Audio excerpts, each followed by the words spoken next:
Leviticus. Chapter 1. Now the Lord called to Moses and spoke to him from the tabernacle of meeting, saying, Speak to the children of Israel and say to them, When any one of you brings an offering to the Lord, you shall bring your offering of the livestock, of the herd, and of the flock. If his offering is a burnt sacrifice of the herd, let him offer a male without blemish. He shall offer it of his own free will at the door of the tabernacle of meeting before the Lord. Then he shall put his hand on the head of the burnt offering, and it will be accepted on his behalf to make atonement for him. He shall kill the bull before the Lord, and the priests, Aaron's sons, shall bring the blood and sprinkle the blood all around on the altar that is by the door of the tabernacle of meeting. And he shall skin the burnt offering and cut it into its pieces. The sons of Aaron the priest shall put fire on the altar and lay the wood in order on the fire. Then the priests, Aaron's sons, shall lay the parts, the head, and the fat in order on the wood that is on the fire upon the altar. But he shall wash its entrails and its legs with water. And the priest shall burn all on the altar as a burnt sacrifice, an offering made by fire, a sweet aroma to the Lord. If his offering is of the flocks, of the sheep, or of the goats, as a burnt sacrifice, he shall bring a male without blemish. He shall kill it on the north side of the altar before the Lord, and the priests, Aaron's sons, shall sprinkle its blood all around on the altar, and he shall cut it into its pieces, with its head and its fat. And the priest shall lay them in order on the wood that is on the fire upon the altar, but he shall wash the entrails and the legs with water. And the priest shall offer all and burn it on the altar. It is a burnt sacrifice, an offering made by fire, a sweet aroma to the Lord. And if the burnt sacrifice of his offering to the Lord is of birds, then he shall bring his offering of turtle doves or young pigeons. The priest shall bring it to the altar, wring off its head, and burn it on the altar. Its blood shall be drained out at the side of the altar, and he shall remove its crop with its feathers and cast it beside the altar on the east side into the place for ashes. Then he shall split it at its wings, but shall not divide it completely. And the priest shall burn it on the altar, on the wood that is on the fire. It is a burnt sacrifice, an offering made by fire, a sweet aroma to the Lord. Leviticus. Chapter 2. When anyone offers a grain offering to the Lord, his offering shall be of fine flour. He shall pour oil on it and put frankincense on it. He shall bring it to Aaron's sons, the priests, one of whom shall take from it his handful of fine flour and oil, with all the frankincense, and the priest shall burn it as a memorial on the altar, an offering made by fire, a sweet aroma to the Lord. The rest of the grain offering shall be Aaron's and his sons. It is most holy of the offerings to the Lord made by fire. And if you bring as an offering a grain offering baked in the oven, it shall be unleavened cakes of fine flour mixed with oil, or unleavened wafers anointed with oil. But if your offering is a grain offering baked in a pan, it shall be of fine flour, unleavened, mixed with oil. You shall break it in pieces and pour oil on it. It is a grain offering. If your offering is a grain offering baked in a covered pan, it shall be made of fine flour with oil. You shall bring the grain offering that is made of these things to the Lord, and when it is presented to the priest, he shall bring it to the altar. Then the priest shall take from the grain offering a memorial portion, and burn it on the altar. It is an offering made by fire, a sweet aroma to the Lord. And what is left of the grain offering shall be Aaron's and his sons. It is most holy of the offerings to the Lord made by fire. No grain offering which you bring to the Lord shall be made with leaven, for you shall burn no leaven, nor any honey in any offering to the Lord made by fire. As for the offering of the first fruits, you shall offer them to the Lord, but they shall not be burned on the altar for a sweet aroma. And every offering of your grain offering you shall season with salt. You shall not allow the salt of the covenant of your God to be lacking from your grain offering. With all your offerings you shall offer salt. If you offer a grain offering of your first fruits to the Lord, you shall offer for the grain offering of your first fruits green heads of grain roasted on the fire, grain beaten from full heads. And you shall put oil on it and lay frankincense on it. It is a grain offering. Then the priest shall burn the memorial portion, part of its beaten grain and part of its oil, with all its frankincense, as an offering made by fire to the Lord. Leviticus chapter 3. When his offering is a sacrifice of a peace offering, if he offers it of the herd, whether male or female, he shall offer it without blemish before the Lord. And he shall lay his hand on the head of his offering and kill it at the door of the tabernacle of meeting. And Aaron's sons, the priests, shall sprinkle the blood all around on the altar.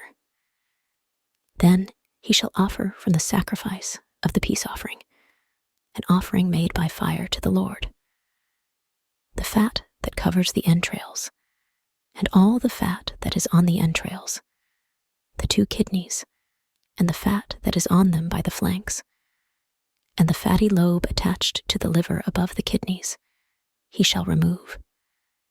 And Aaron's sons shall burn it on the altar upon the burnt sacrifice, which is on the wood that is on the fire, as an offering made by fire, a sweet aroma to the Lord. If his offering is a goat, then he shall offer it before the Lord.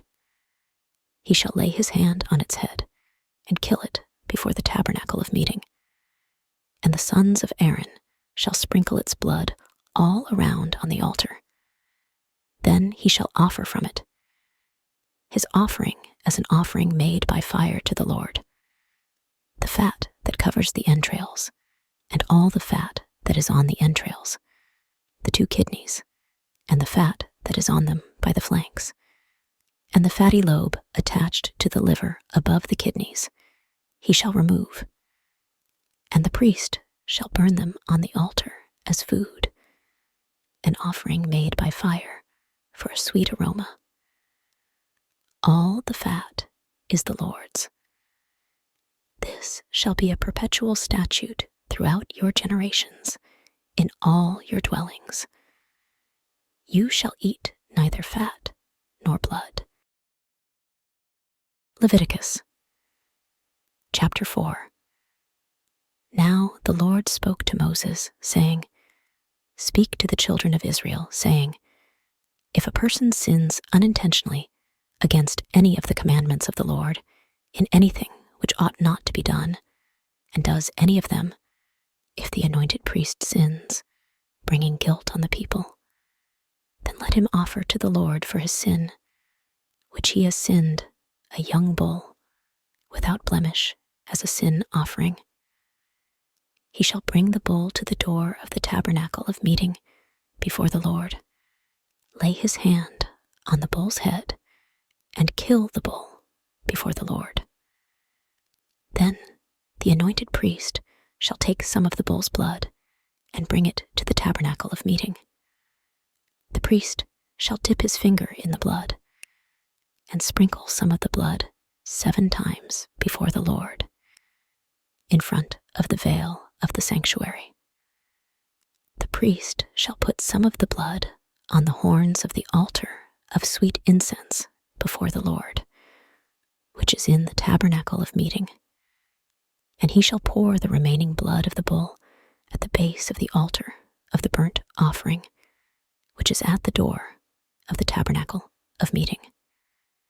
He shall take from it all the fat of the bull as the sin offering, the fat that covers the entrails, and all the fat which is on the entrails, the 2 kidneys, and the fat that is on them by the flanks, and the fatty lobe attached to the liver above the kidneys. He shall remove as it was taken from the bull of the sacrifice of the peace offering, and the priest shall burn them on the altar of the burnt offering. But the bull's hide and all its flesh, with its head and legs, its entrails and offal, the whole bull he shall carry outside the camp to a clean place where the ashes are poured out, and burn it on wood with fire. Where the ashes are poured out, it shall be burned. Now, if the whole congregation of Israel sins unintentionally, and the thing is hidden from the eyes of the assembly, and they have done something against any of the commandments of the Lord in anything which should not be done, and are guilty, when the sin which they have committed becomes known, then the assembly shall offer a young bull for the sin, and bring it before the tabernacle of meeting. And the elders of the congregation shall lay their hands on the head of the bull before the Lord. Then the bull shall be killed before the Lord. The anointed priest shall bring some of the bull's blood to the tabernacle of meeting. Then the priest shall dip his finger in the blood and sprinkle it 7 times before the Lord in front of the veil. And he shall put some of the blood on the horns of the altar, which is before the Lord, that is in the tabernacle of meeting. And he shall pour out the remaining blood at the base of the altar of burnt offering, which is at the door of the tabernacle of meeting. He shall take all the fat from it and burn it on the altar. And he shall do with the bull as he did with the bull as a sin offering. Thus he shall do with it. So the priest shall make atonement for them, and it shall be forgiven them. And he shall carry the bull outside the camp and burn it as he burned the first bull. It is a sin offering for the assembly. When a ruler has sinned and done something unintentionally against any of the commandments of the Lord his God in anything which should not be done, and is guilty, or if his sin which he has sinned comes to his knowledge, he shall bring as his offering a kid of the goats, a male without blemish. And he shall lay his hand on the head of the goat and kill it at the place where they kill the burnt offering before the Lord. It is a sin offering. The priest shall take some of the blood of the sin offering with his finger, put it on the horns of the altar of burnt offering, and pour out the remaining blood at the base of the altar. He shall burn all its fat on the altar, like the fat of the sacrifice of the peace offerings. So the priest shall make atonement for him concerning his sin, and it shall be forgiven him. If any one of the common people sins unintentionally by doing something against any of the commandments of the Lord in anything which ought not to be done, and is guilty, or if his sin which he has committed comes to his knowledge, then he shall bring as his offering a kid of the goats, a female without blemish, for his sin which he has committed. And he shall lay his hand on the head of the sin offering, and kill the sin offering at the place of the burnt offering. Then the priest shall take some of its blood with his finger, put it on the horns of the altar of burnt offering, and pour all the remaining blood at the base of the altar. He shall remove all its fat, as fat is removed from the sacrifice of the peace offerings. And the priest shall burn it on the altar for a sweet aroma to the Lord. So the priest shall make atonement for him, and it shall be forgiven him. If he brings a lamb as his offering for a sin offering, he shall bring a female without blemish. He shall lay his hand on the head of the sin offering and kill it for a sin offering at the place where they kill the burnt offering. Then the priest shall take some of the blood of the sin offering with his finger, put it on the horns of the altar of burnt offering, and pour all the remaining blood at the base of the altar. He shall remove all its fat, as the fat of the lamb is removed from the sacrifice of the peace offerings. Then the priest shall burn it on the altar, according to the offerings made by fire to the Lord. So the priest shall make atonement for his sin that he has committed, and it shall be forgiven him. Leviticus, chapter 5. If a person sins in hearing the utterance of an oath and is a witness, whether he has seen or known of the matter, if he does not tell it, he bears guilt. Or if a person touches any unclean thing, whether it is the carcass of an unclean beast, or the carcass of unclean livestock, or the carcass of unclean creeping things, and he is unaware of it, he also shall be unclean and guilty. Or if he touches human uncleanness, whatever uncleanness with which a man may be defiled, and he is unaware of it, when he realizes it, then he shall be guilty.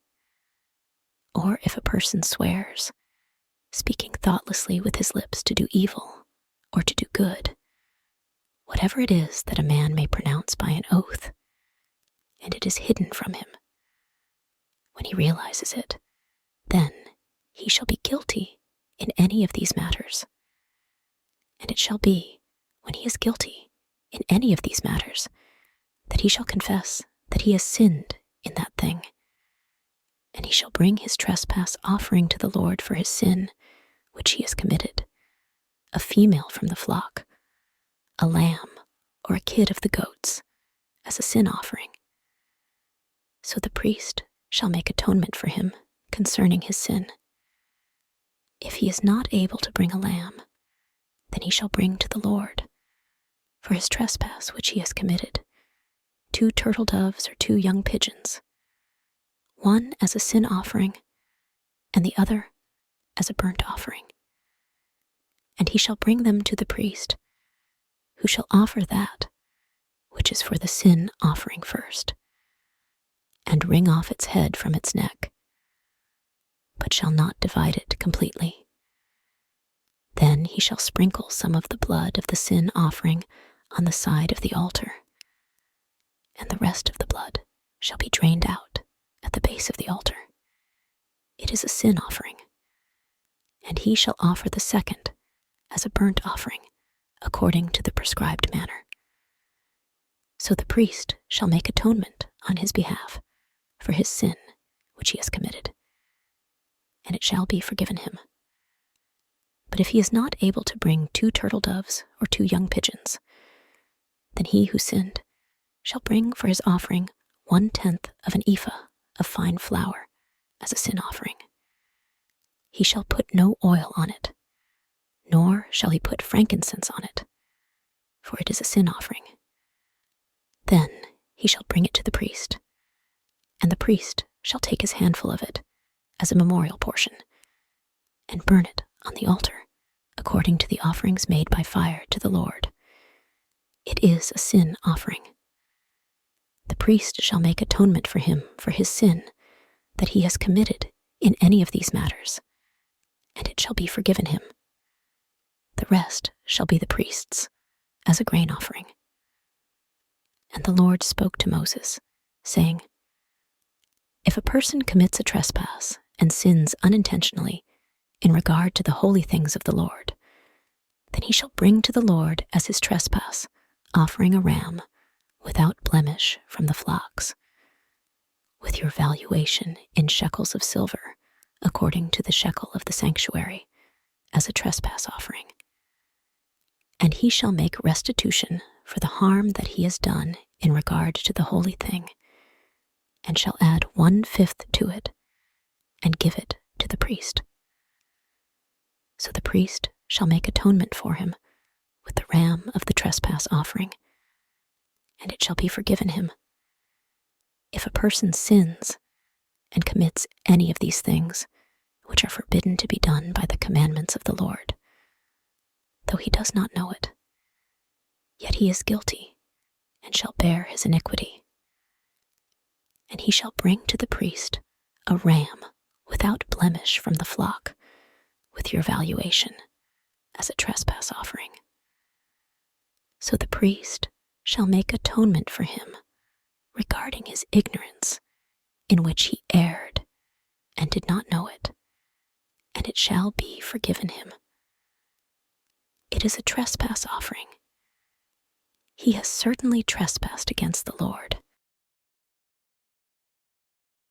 Leviticus, chapter 6.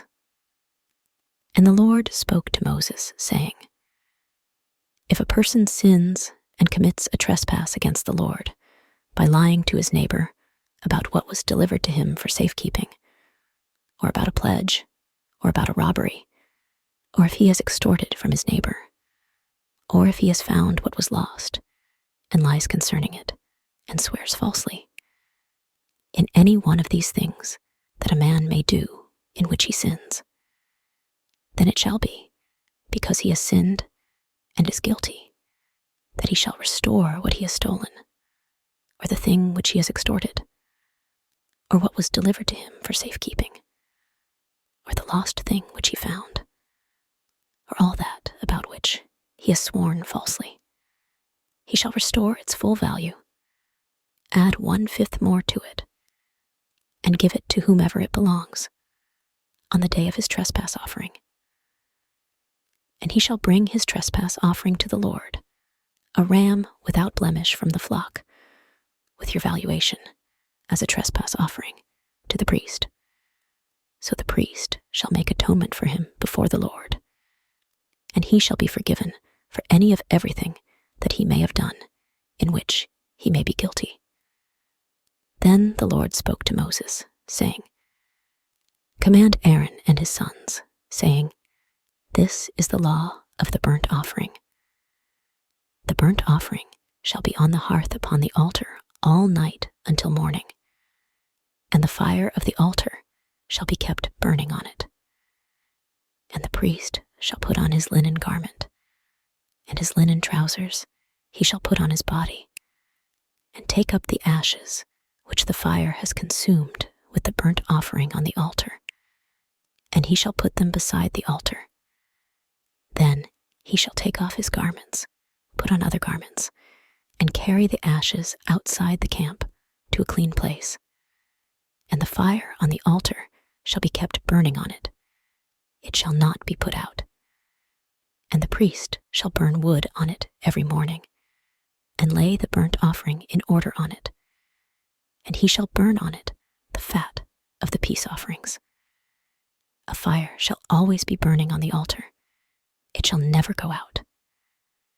This is the law of the grain offering. The sons of Aaron shall offer it on the altar before the Lord. He shall take from it his handful of the fine flour of the grain offering, with its oil, and all the frankincense which is on the grain offering, and shall burn it on the altar for a sweet aroma, as a memorial to the Lord. And the remainder of it Aaron and his sons shall eat. It shall be eaten without leaven in a holy place. In the court of the tabernacle of meeting they shall eat it. It shall not be baked with leaven. I have given it to them as their portion of my offerings made by fire. It is most holy, like the sin offering and the trespass offering. All the males among the children of Aaron may eat it. It shall be a statute forever in your generations concerning the offerings of the Lord made by fire. Everyone who touches them must be holy. And the Lord spoke to Moses, saying, This is the offering of Aaron and his sons, which they shall offer to the Lord, beginning on the day when he is anointed. 1/10 of an ephah of fine flour as a daily grain offering, half of it in the morning and half of it at night. It shall be prepared on a griddle with oil. When it is mixed, you shall bring it in. The baked pieces of the grain offering you shall offer for a sweet aroma to the Lord. The priest who is anointed in his place from among his sons shall offer it. It is a statute forever to the Lord. It shall be wholly burnt. For every grain offering for the priest shall be wholly burnt. It shall not be eaten. Then the Lord spoke to Moses, saying, This is the law of the sin offering. In the place where the burnt offering is killed, the sin offering shall be killed before the Lord. It is most holy. The priest who offers it for sin shall eat it. In a holy place it shall be eaten, in the court of the tabernacle of meeting. Whatever touches its flesh must be holy. And when its blood is sprinkled on any garment, you shall wash that on which it was sprinkled in a holy place. But the earthen vessel in which it is boiled shall be broken. And if it is boiled in a bronze pot, it shall be both scoured and rinsed in water. All the males among the priests may eat it. It is most holy. But no sin offering from which any of the blood is brought into the tabernacle of meeting to make atonement in the holy place shall be eaten. It shall be burned in the fire. Leviticus chapter 7. Likewise, this is the law of the trespass offering. It is most holy. In the place where they kill the burnt offering, they shall kill the trespass offering, and its blood he shall sprinkle all around on the altar, and he shall offer from it all its fat, the fat tail, the fat that covers the entrails, the 2 kidneys, and the fat that is on them by the flanks, and the fatty lobe attached to the liver above the kidneys, he shall remove. And the priest shall burn them on the altar as an offering made by fire to the Lord. It is a trespass offering. Every male among the priests may eat it. It shall be eaten in a holy place. It is most holy. The sin offering is like the trespass offering. There is one law for them both. The priest who makes atonement with it shall have it. And the priest who offers anyone's burnt offering, that priest shall have for himself the skin of the burnt offering which he has offered. Also, every grain offering that is baked in the oven, and all that is prepared in the pan or on the griddle, shall be the priest's who offers it. Every grain offering mixed with oil or dry shall belong to all the sons of Aaron, to one as much as to another. This is the law of the sacrifice of peace offerings, which he shall offer to the Lord. If he offers it for a thanksgiving, then he shall offer, with the sacrifice of thanksgiving, unleavened cakes mixed with oil, unleavened wafers anointed with oil, or cakes of blended flour mixed with oil. Besides the cakes, as his offering, he shall offer leavened bread with the sacrifice of thanksgiving of his peace offering. And from it he shall offer 1 cake from each offering as a heave offering to the Lord. It shall belong to the priest who sprinkles the blood of the peace offerings. The flesh of the sacrifice of his peace offering for thanksgiving shall be eaten the same day it is offered. He shall not leave any of it until morning.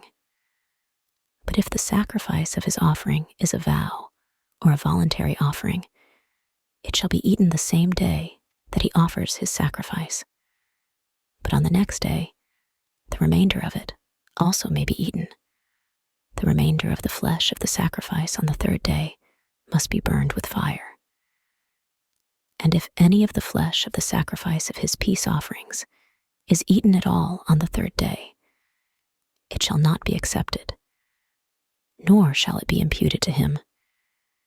It shall be an abomination to him who offers it, and the person who eats of it shall bear guilt. The flesh that touches any unclean thing shall not be eaten. It shall be burned with fire. And as for the clean flesh, all who are clean may eat of it. But the person who eats the flesh of the sacrifice of the peace offerings that belong to the Lord, while he is unclean, that person shall be cut off from his people.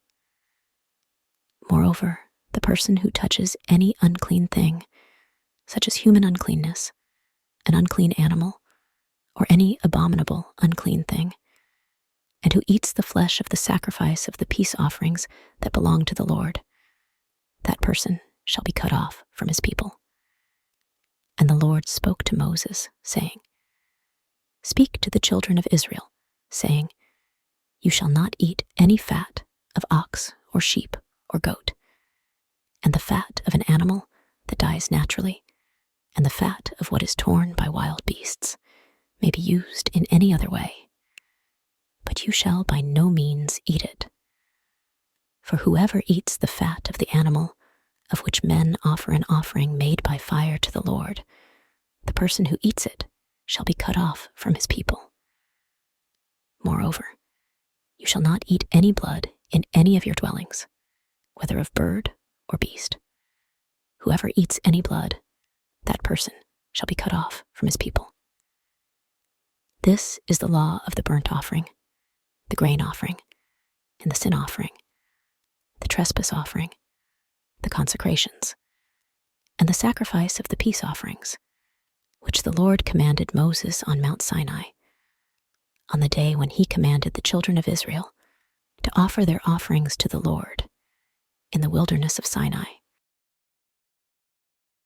Leviticus, chapter 8. And the Lord spoke to Moses, saying, Take Aaron and his sons with him, and the garments, the anointing oil, a bull as the sin offering, 2 rams, and a basket of unleavened bread, and gather all the congregation at the door of the tabernacle of meeting. So Moses did as the Lord commanded him. And the congregation was gathered at the door of the tabernacle of meeting. And Moses said to the congregation, This is what the Lord commanded to be done. Then Moses brought Aaron and his sons and washed them with water. And he put the tunic on him, girded him with the sash, clothed him with the robe, and put the ephod on him. And he girded him with the intricately woven band of the ephod, and with it tied the ephod on him. Then he put the breastplate on him, and he put the Urim and the Thummim in the breastplate, and he put the turban on his head. Also on the turban, on his front, he put the golden plate, the holy crown, as the Lord had commanded Moses. Also, Moses took the anointing oil and anointed the tabernacle and all that was in it, and consecrated them. He sprinkled some of it on the altar 7 times, anointed the altar and all its utensils, and the laver and its base, to consecrate them. And he poured some of the anointing oil on Aaron's head, and anointed him, to consecrate him. Then Moses brought Aaron's sons, and put tunics on them, girded them with sashes, and put hats on them, as the Lord had commanded Moses. He brought the bull for the sin offering. Then Aaron and his sons laid their hands on the head of the bull for the sin offering, and Moses killed it. Then he took the blood and put some on the horns of the altar, all around with his finger, and purified the altar. And he poured the blood at the base of the altar, and consecrated it to make atonement for it. Then he took all the fat that was on the entrails, the fatty lobe attached to the liver, and the 2 kidneys with their fat, and Moses burned them on the altar. But the bull, its hide, its flesh, and its offal, he burned with fire outside the camp, as the Lord had commanded Moses. Then he brought the ram as the burnt offering, and Aaron and his sons laid their hands on the head of the ram, and Moses killed it. Then he sprinkled the blood all around on the altar, and he cut the ram into pieces. And Moses burned the head, the pieces, and the fat. Then he washed the entrails and the legs in water, and Moses burned the whole ram on the altar. It was a burnt sacrifice for a sweet aroma, an offering made by fire to the Lord, as the Lord had commanded Moses. And he brought the second ram, the ram of consecration. Then Aaron and his sons laid their hands on the head of the ram, and Moses killed it. Also, he took some of its blood and put it on the tip of Aaron's right ear, on the thumb of his right hand, and on the big toe of his right foot. Then he brought Aaron's sons, and Moses put some of the blood on the tips of their right ears, on the thumbs of their right hands, and on the big toes of their right feet. And Moses sprinkled the blood all around on the altar. He took the fat tail, all the fat that was on the entrails, the fatty lobe attached to the liver, the 2 kidneys and their fat, and the right thigh. And from the basket of unleavened bread that was before the Lord, he took 1 unleavened cake, a cake of bread anointed with oil, and 1 wafer, and put them on the fat and on the right thigh. And he put all these in Aaron's hands and in his sons' hands, and waved them as a wave offering before the Lord. Then Moses took them from their hands and burned them on the altar, on the burnt offering. They were consecration offerings for a sweet aroma. It was an offering made by fire to the Lord. And Moses took the breast and waved it as a wave offering before the Lord. It was Moses' part of the ram of consecration, as the Lord had commanded Moses. Then Moses took some of the anointing oil and some of the blood which was on the altar, and sprinkled it on Aaron, on his garments, on his sons, and on the garments of his sons with him. And he consecrated Aaron, his garments, his sons, and the garments of his sons with him. And Moses said to Aaron and his sons, "Boil the flesh at the door of the tabernacle of meeting, and there eat it with the bread that is in the basket of consecration offerings, as I commanded, saying, Aaron and his sons shall eat it. And what remains of the flesh and the bread you shall burn with fire. And you shall not go outside the door of the tabernacle of meeting for 7 days, until the days of your consecration are ended. For 7 days he shall consecrate you, as he has done this day, so the Lord has commanded to do, to make atonement for you. Therefore you shall stay at the door of the tabernacle of meeting day and night for 7 days, and keep the charge of the Lord, so that you may not die. For so I have been commanded." So Aaron and his sons did all the things that the Lord had commanded by the hand of Moses. Leviticus, chapter 9. It came to pass on the 8th day that Moses called Aaron and his sons and the elders of Israel. And he said to Aaron, "Take for yourself a young bull as a sin offering and a ram as a burnt offering, without blemish, and offer them before the Lord. And to the children of Israel you shall speak, saying, Take a kid of the goats as a sin offering, and a calf and a lamb, both of the first year, without blemish, as a burnt offering. Also a bull and a ram as peace offerings, to sacrifice before the Lord, and a grain offering mixed with oil. For today the Lord will appear to you." So they brought what Moses commanded before the tabernacle of meeting. And all the congregation drew near and stood before the Lord. Then Moses said, "This is the thing which the Lord commanded you to do, and the glory of the Lord will appear to you." And Moses said to Aaron, "Go to the altar, offer your sin offering and your burnt offering, and make atonement for yourself and for the people. Offer the offering of the people, and make atonement for them, as the Lord commanded." Aaron therefore went to the altar and killed the calf of the sin offering, which was for himself. Then the sons of Aaron brought the blood to him, and he dipped his finger in the blood, put it on the horns of the altar, and poured the blood at the base of the altar. But the fat, the kidneys, and the fatty lobe from the liver of the sin offering he burned on the altar, as the Lord had commanded Moses. The flesh and the hide he burned with fire outside the camp. And he killed the burnt offering. And Aaron's sons presented to him the blood, which he sprinkled all around on the altar. Then they presented the burnt offering to him, with its pieces and head, and he burned them on the altar. And he washed the entrails and the legs, and burned them with the burnt offering on the altar.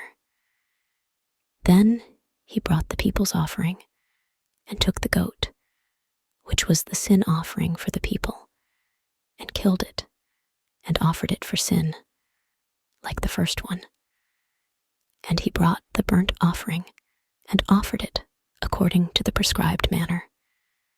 Then he brought the grain offering, took a handful of it, and burned it on the altar, besides the burnt sacrifice of the morning. He also killed the bull and the ram as sacrifices of peace offerings, which were for the people. And Aaron's sons presented to him the blood, which he sprinkled all around on the altar, and the fat from the bull and the ram, the fatty tail, what covers the entrails and the kidneys, and the fatty lobe attached to the liver. And they put the fat on the breasts, and he burned the fat on the altar. But the breasts and the right thigh Aaron waved as a wave offering before the Lord, as Moses had commanded. Then Aaron lifted his hand toward the people, blessed them, and came down from offering the sin offering, the burnt offering, and peace offerings. And Moses and Aaron went into the tabernacle of meeting, and came out and blessed the people. Then the glory of the Lord appeared to all the people, and fire came out from before the Lord, and consumed the burnt offering and the fat on the altar. When all the people saw it, they shouted and fell on their faces. Leviticus chapter 10. Then Nadab and Abihu, the sons of Aaron, each took his censer and put fire in it, put incense on it, and offered profane fire before the Lord, which he had not commanded them. So fire went out from the Lord and devoured them, and they died before the Lord.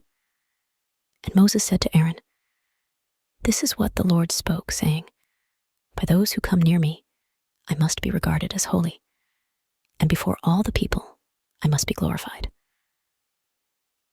So Aaron held his peace. And Moses called Mishal and Elzaphan, the sons of Uzziel, the uncle of Aaron, and said to them, "Come near, carry your brethren from before the sanctuary out of the camp." So they went near and carried them by their tunics out of the camp, as Moses had said. And Moses said to Aaron and to Eleazar and Ithamar, his sons, "Do not uncover your heads, nor tear your clothes, lest you die, and wrath come upon all the people. But let your brethren, the whole house of Israel, bewail the burning which the Lord has kindled. You shall not go out from the door of the tabernacle of meeting, lest you die, for the anointing oil of the Lord is upon you." And they did according to the word of Moses. Then the Lord spoke to Aaron, saying, "Do not drink wine or intoxicating drink, you nor your sons with you, when you go into the tabernacle of meeting, lest you die. It shall be a statute forever throughout your generations, that you may distinguish between holy and unholy, and between unclean and clean, and that you may teach the children of Israel all the statutes which the Lord has spoken to them by the hand of Moses." And Moses spoke to Aaron, and to Eleazar and Ithamar, his remaining sons, "Take the grain offering that remains of the offerings made by fire to the Lord, and eat it without leaven beside the altar, for it is most holy. You shall eat it in a holy place, because it is your due, and your sons' due, of the sacrifices made by fire to the Lord. For so I have been commanded. The breast of the wave offering and the thigh of the heave offering you shall eat in a clean place, you, your sons, and your daughters with you. For they are your due and your sons' due, which are given from the sacrifices of peace offerings of the children of Israel.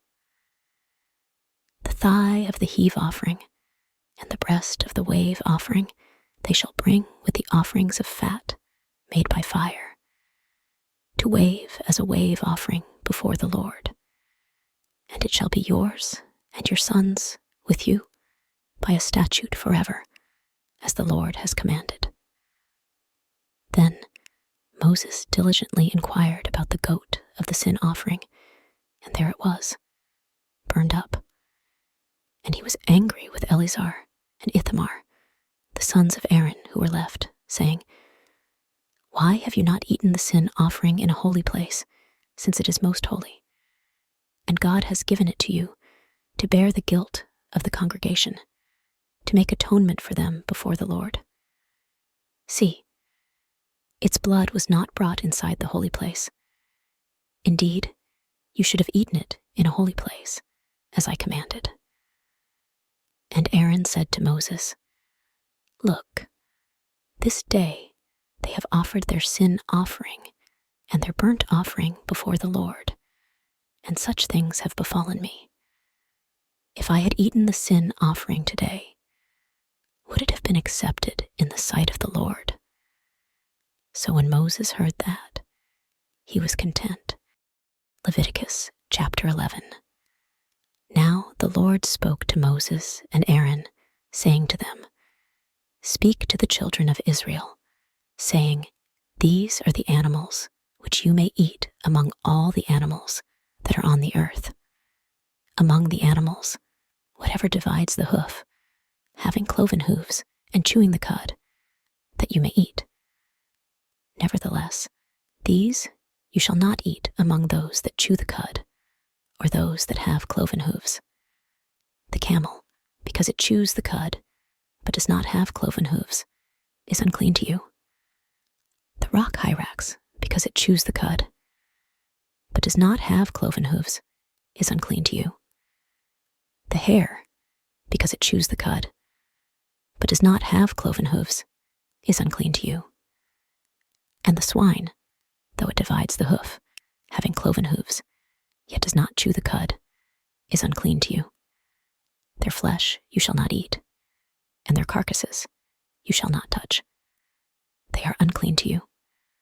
These you may eat of all that are in the water.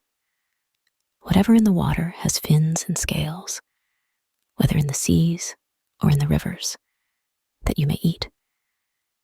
But all in the seas or in the rivers that do not have fins and scales, all that move in the water, or any living thing which is in the water, they are an abomination to you. They shall be an abomination to you. You shall not eat their flesh, but you shall regard their carcasses as an abomination.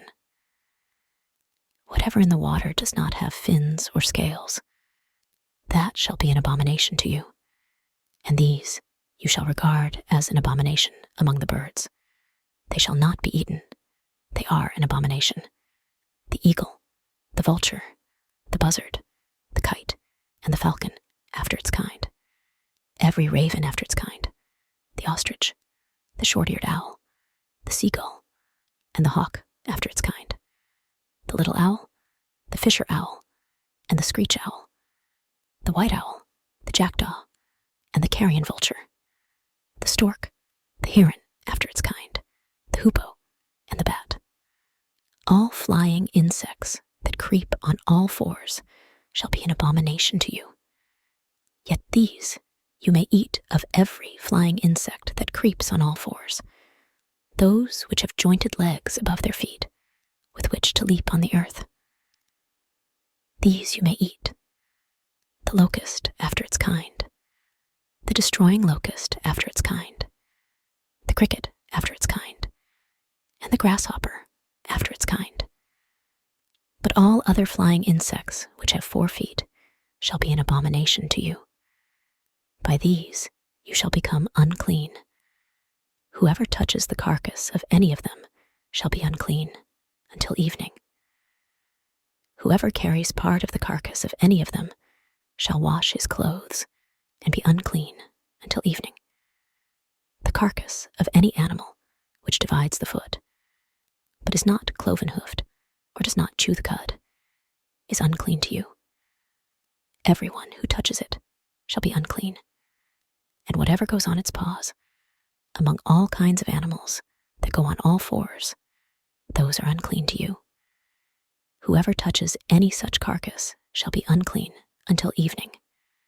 Whoever carries any such carcass shall wash his clothes and be unclean until evening. It is unclean to you. These also shall be unclean to you among the creeping things that creep on the earth: the mole, the mouse, and the large lizard after its kind, the gecko, the monitor lizard, the sand reptile, the sand lizard, and the chameleon. These are unclean to you among all that creep. Whoever touches them when they are dead shall be unclean until evening. Anything on which any of them falls when they are dead shall be unclean, whether it is any item of wood or clothing or skin or sack. Whatever item it is, in which any work is done, it must be put in water, and it shall be unclean until evening. Then it shall be clean.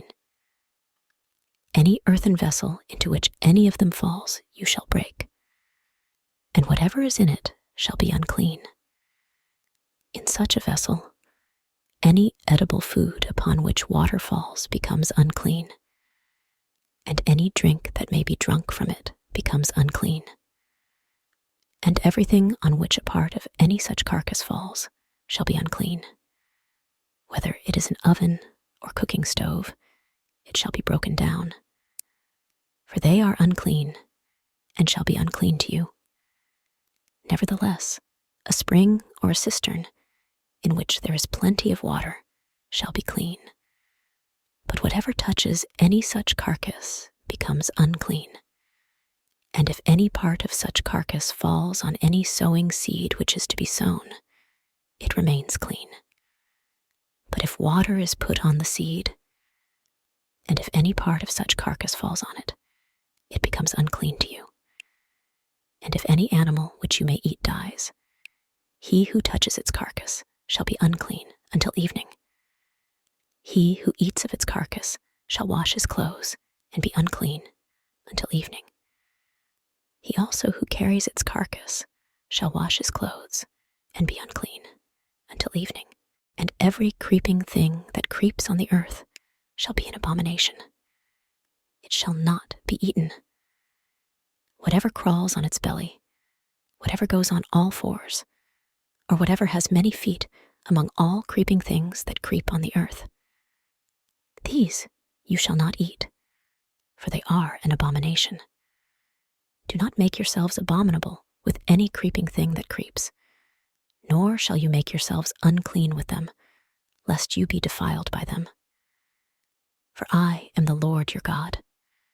You shall therefore consecrate yourselves, and you shall be holy, for I am holy. Neither shall you defile yourselves with any creeping thing that creeps on the earth. For I am the Lord, who brings you up out of the land of Egypt, to be your God. You shall therefore be holy, for I am holy. This is the law of the animals and the birds, and every living creature that moves in the waters, and of every creature that creeps on the earth, to distinguish between the unclean and the clean, and between the animal that may be eaten and the animal that may not be eaten.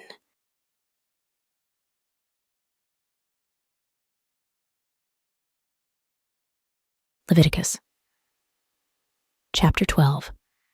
Then the Lord spoke to Moses, saying, Speak to the children of Israel, saying, If a woman has conceived and borne a male child, then she shall be unclean 7 days. As in the days of her customary impurity, she shall be unclean. And on the 8th day, the flesh of his foreskin shall be circumcised. She shall then continue in the blood of her purification 33 days. She shall not touch any hallowed thing, nor come into the sanctuary until the days of her purification are fulfilled. But if she bears a female child, then she shall be unclean 2 weeks, as in her customary impurity, and she shall continue in the blood of her purification 66 days.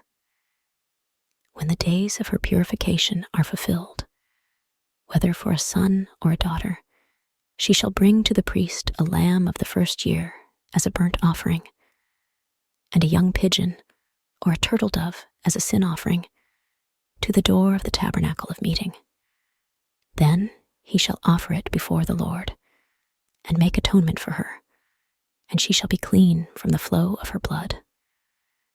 This is the law for her who has borne a male or a female. And if she is not able to bring a lamb, then she may bring 2 turtle doves or 2 young pigeons, one as a burnt offering and the other as a sin offering. So the priest shall make atonement for her, and she will be clean. Leviticus chapter 13. And the Lord spoke to Moses and Aaron, saying, When a man has on the skin of his body a swelling, a scab, or a bright spot, and it becomes on the skin of his body like a leper's sore, then he shall be brought to Aaron the priest, or to one of his sons the priests. The priest shall examine the sore on the skin of the body, and if the hair on the sore has turned white, and the sore appears to be deeper than the skin of his body, it is a leprous sore. Then the priest shall examine him and pronounce him unclean. But if the bright spot is white on the skin of his body and does not appear to be deeper than the skin, and its hair has not turned white, then the priest shall isolate the one who has the sore 7 days. And the priest shall examine him on the 7th day.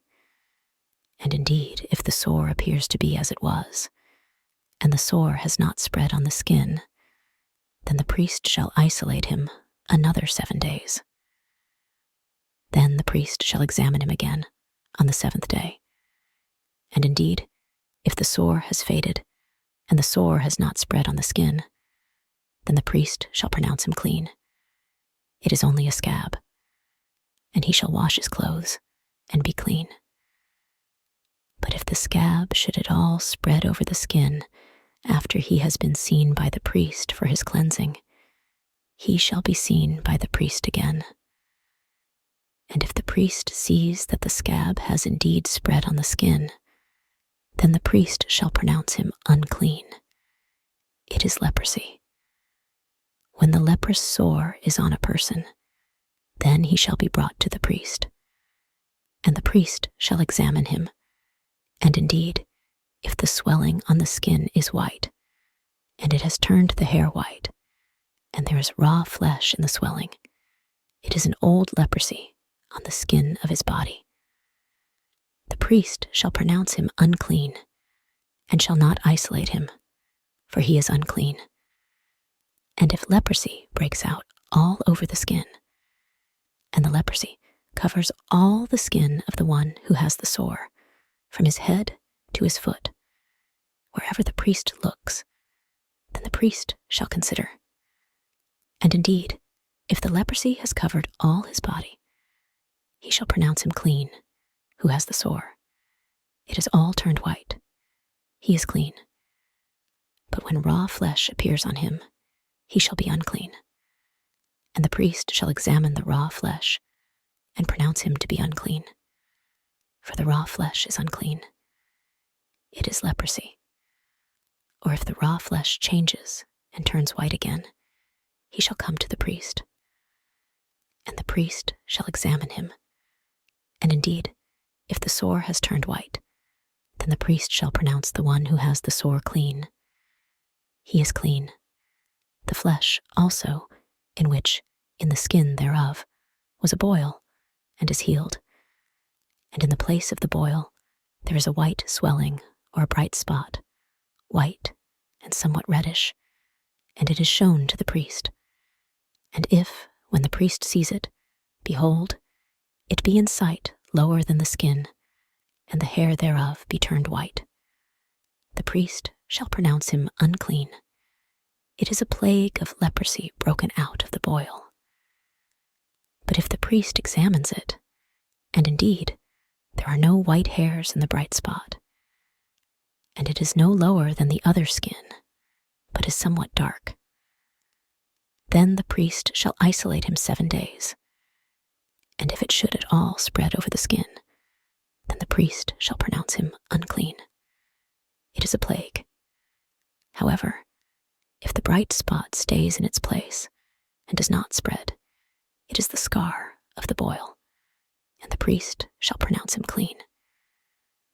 Or if there is on the skin of the body a burn from fire, and the raw flesh of the burn becomes a bright spot, reddish white or white, then the priest shall examine it. And indeed, if the hair in the bright spot has turned white, and it appears to be deeper than the skin, it is leprosy broken out in the burn. Therefore the priest shall pronounce him unclean. It is a leprous sore. But if the priest examines it, and indeed there are no white hairs in the bright spot, and it is no deeper than the skin, but is somewhat dark, then the priest shall isolate him 7 days, and the priest shall examine him on the 7th day. If it is spreading in the skin, then the priest shall pronounce him unclean. It is the plague of leprosy. If the bright spot stays in its place and does not spread in the skin, but is somewhat dark, it is a swelling from the burn, and the priest shall pronounce him clean, for it is the scar of the burn. For if a man or woman has a sore on the head or the beard, then the priest shall examine the sore. And indeed, if it appears deeper than the skin, and there is in it thin yellow hair, then the priest shall pronounce him unclean. It is a scale. It is leprosy of the head or beard. But if the priest examines the scale, and indeed it does not appear deeper than the skin, and there is no black hair in it, then the priest shall isolate the one with the scale 7 days. And on the 7th day, the priest shall examine the sore. And indeed, if the scale has not spread, there is no yellow hair in it, and the scale does not appear deeper than the skin, he shall shave himself, but the scale he shall not shave. And the priest shall isolate the one who has the scale another 7 days. On the 7th day, the priest shall examine the scale. And indeed, if the scale has not spread over the skin, and does not appear deeper than the skin, then the priest shall pronounce him clean, and he shall wash his clothes and be clean. But if the scale should at all spread over the skin after his cleansing, then the priest shall examine him. And indeed, if the scale has spread in the skin, the priest need not seek for yellow hair. He is unclean. But if the scale appears to be at a standstill, and there is black hair grown up in it, the scale is healed. He is clean, and the priest shall pronounce him clean. If a man or woman has bright spots on the skin of the body, specifically white bright spots, then the priest shall look. And indeed, if the bright spots on the skin of the body are dull white, it is a white spot that grows on the skin. He is clean. As for the man whose hair has fallen from his head, he is bald, but he is clean. He whose hair has fallen from his forehead, he is bald on the forehead, but he is clean. And if there is on the bald head or bald forehead a reddish white sore, it is leprosy breaking out on his bald head or his bald forehead. Then the priest shall examine it. And indeed, if the swelling of the sore is reddish white on his bald head or on his bald forehead, as the appearance of leprosy on the skin of the body, he is a leprous man. He is unclean. The priest shall surely pronounce him unclean. His sore is on his head. Now the leper on whom the sore is, his clothes shall be torn, and his head bare, and he shall cover his mustache, and cry, Unclean, unclean. He shall be unclean. All the days he has the sore, he shall be unclean. He is unclean, and he shall dwell alone. His dwelling shall be outside the camp. Also, if a garment has a leprous plague in it, whether it is a woolen garment or a linen garment, whether it is in the warp or woof of linen or wool, whether in leather or in anything made of leather, and if the plague is greenish or reddish in the garment or in the leather, whether in the warp or in the woof or in anything made of leather, it is a leprous plague, and shall be shown to the priest. The priest shall examine the plague, and isolate that which has the plague 7 days. And he shall examine the plague on the 7th day. If the plague has spread in the garment, either in the warp or in the woof, in the leather or in anything made of leather, the plague is an act of leprosy. It is unclean. He shall therefore burn that garment in which is the plague, whether warp or woof, in wool or in linen or anything of leather, for it is an act of leprosy. The garment shall be burned in the fire. But if the priest examines it, and indeed the plague has not spread in the garment, either in the warp or in the woof, or in anything made of leather, then the priest shall command that they wash the thing in which is the plague, and he shall isolate it another 7 days. Then the priest shall examine the plague after it has been washed. And indeed, if the plague has not changed its color, though the plague has not spread, it is unclean, and you shall burn it in the fire.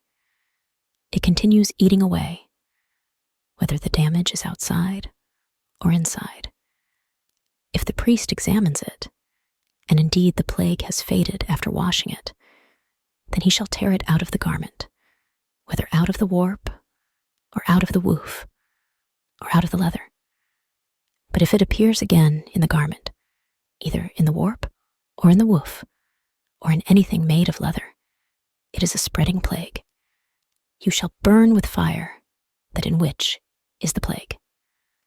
And if you wash the garment, either warp or woof, or whatever is made of leather, if the plague has disappeared from it, then it shall be washed a 2nd time, and shall be clean. This is the law of the leprous plague in a garment of wool or linen, either in the warp or woof, or in anything made of leather, to pronounce it clean or to pronounce it unclean. Leviticus, chapter 14. Then the Lord spoke to Moses, saying, This shall be the law of the leper for the day of his cleansing. He shall be brought to the priest, and the priest shall go out of the camp, and the priest shall examine him. And indeed, if the leprosy is healed in the leper, then the priest shall command to take for him, who is to be cleansed, 2 living and clean birds, cedar wood, scarlet, and hyssop. And the priest shall command that one of the birds be killed in an earthen vessel over running water. As for the living bird, he shall take it, the cedar wood, the scarlet, and the hyssop, and dip them and the living bird in the blood of the bird that was killed over the running water. And he shall sprinkle it 7 times on him who is to be cleansed from the leprosy, and shall pronounce him clean, and shall let the living bird loose in the open field. He who is to be cleansed shall wash his clothes, shave off all his hair, and wash himself in water, that he may be clean. After that, he shall come into the camp, and shall stay outside his tent 7 days. But on the 7th day, he shall shave all the hair off his head, and his beard, and his eyebrows. All his hair he shall shave off. He shall wash his clothes, and wash his body in water, and he shall be clean. And on the 8th day, he shall take 2 male lambs without blemish, 1 ewe lamb of the 1st year without blemish, 3/10 of an ephah of fine flour mixed with oil as a grain offering, and 1 log of oil. Then the priest who makes him clean shall present the man who is to be made clean, and those things before the Lord at the door of the tabernacle of meeting. And the priest shall take 1 male lamb and offer it as a trespass offering, and the log of oil, and wave them as a wave offering before the Lord. Then he shall kill the lamb in the place where he kills the sin offering and the burnt offering in a holy place. For as the sin offering is the priest's, so is the trespass offering. It is most holy. The priest shall take some of the blood of the trespass offering, and the priest shall put it on the tip of the right ear of him who is to be cleansed, on the thumb of his right hand, and on the big toe of his right foot. And the priest shall take some of the log of oil and pour it into the palm of his own left hand. Then the priest shall dip his right finger in the oil that is in his left hand, and shall sprinkle some of the oil with his finger 7 times before the Lord, and of the rest of the oil in his hand. The priest shall put some on the tip of the right ear of him who is to be cleansed, on the thumb of his right hand, and on the big toe of his right foot, on the blood of the trespass offering. The rest of the oil that is in the priest's hand he shall put on the head of him who is to be cleansed. So the priest shall make atonement for him before the Lord.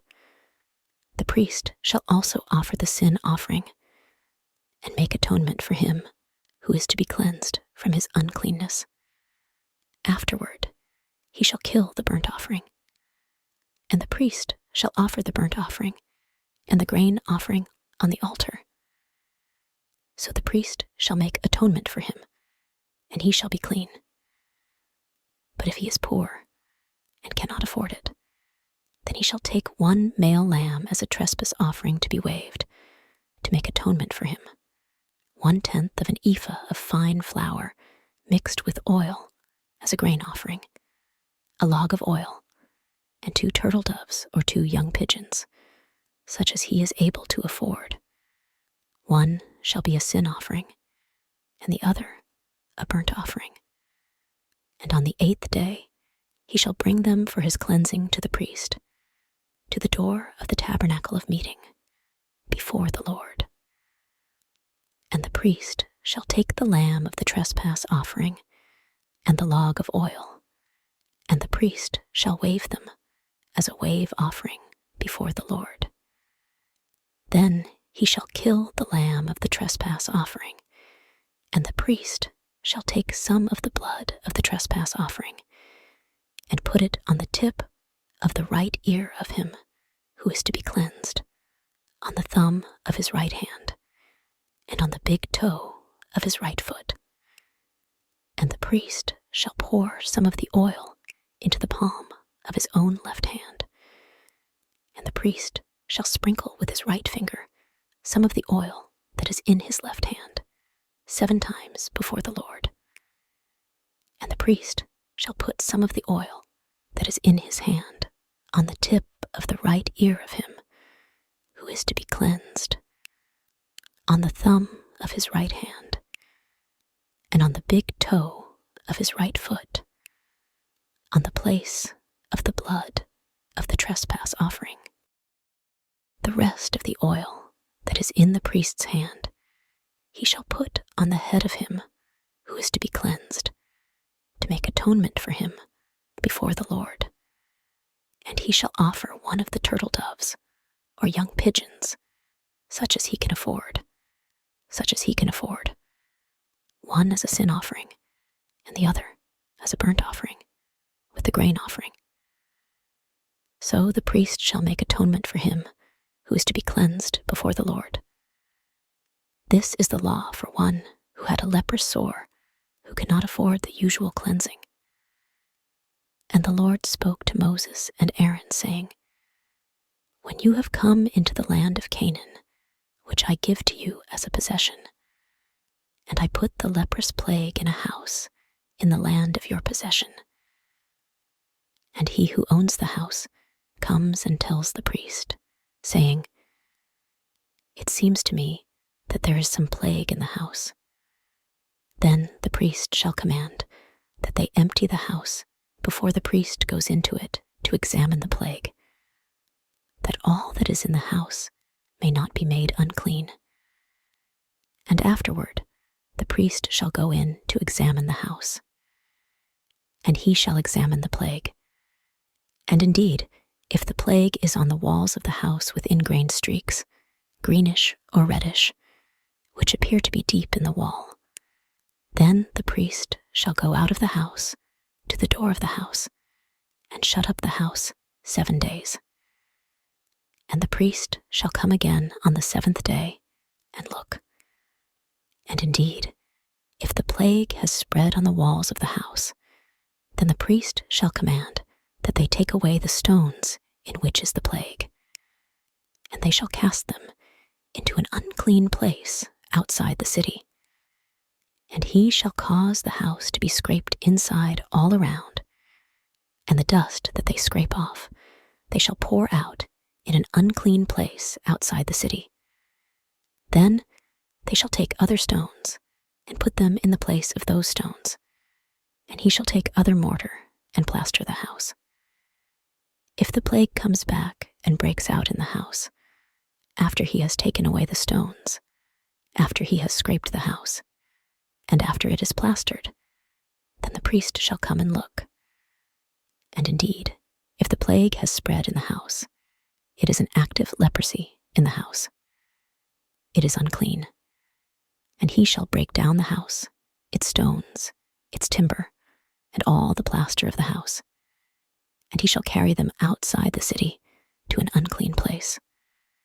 Moreover, he who goes into the house at all, while it is shut up, shall be unclean until evening. And he who lies down in the house shall wash his clothes, and he who eats in the house shall wash his clothes. But if the priest comes in and examines it, and indeed the plague has not spread in the house after the house was plastered, then the priest shall pronounce the house clean, because the plague is healed.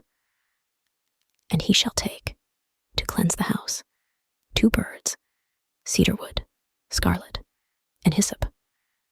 Then he shall kill one of the birds in an earthen vessel over running water. And he shall take the cedar wood, the hyssop, the scarlet, and the living bird, and dip them in the blood of the slain bird and in the running water, and sprinkle the house 7 times. And he shall cleanse the house with the blood of the bird and the running water, with the living bird, with the cedar wood, with the hyssop and with the scarlet. Then he shall let the living bird loose outside the city in the open field, and make atonement for the house, and it shall be clean. This is the law for any leprous, sore, and scale, for the leprosy of a garment and of a house, for a swelling, a scab, and a bright spot, to teach when it is unclean and when it is clean. This is the law of leprosy. Leviticus. Chapter 15. And the Lord spoke to Moses and Aaron, saying, Speak to the children of Israel, and say to them, When any man has a discharge from his body, his discharge is unclean. And this shall be his uncleanness in regard to his discharge, whether his body runs with his discharge, or his body is stopped up by his discharge. It is his uncleanness. Every bed is unclean, on which he who has the discharge lies, and everything on which he sits shall be unclean. And whoever touches his bed shall wash his clothes, and bathe in water, and be unclean until evening. He who sits on anything on which he who has the discharge sat shall wash his clothes, and bathe in water, and be unclean until evening. And he who touches the body of him who has the discharge shall wash his clothes, and bathe in water, and be unclean until evening. If he who has the discharge spits on him who is clean, then he shall wash his clothes, and bathe in water, and be unclean until evening.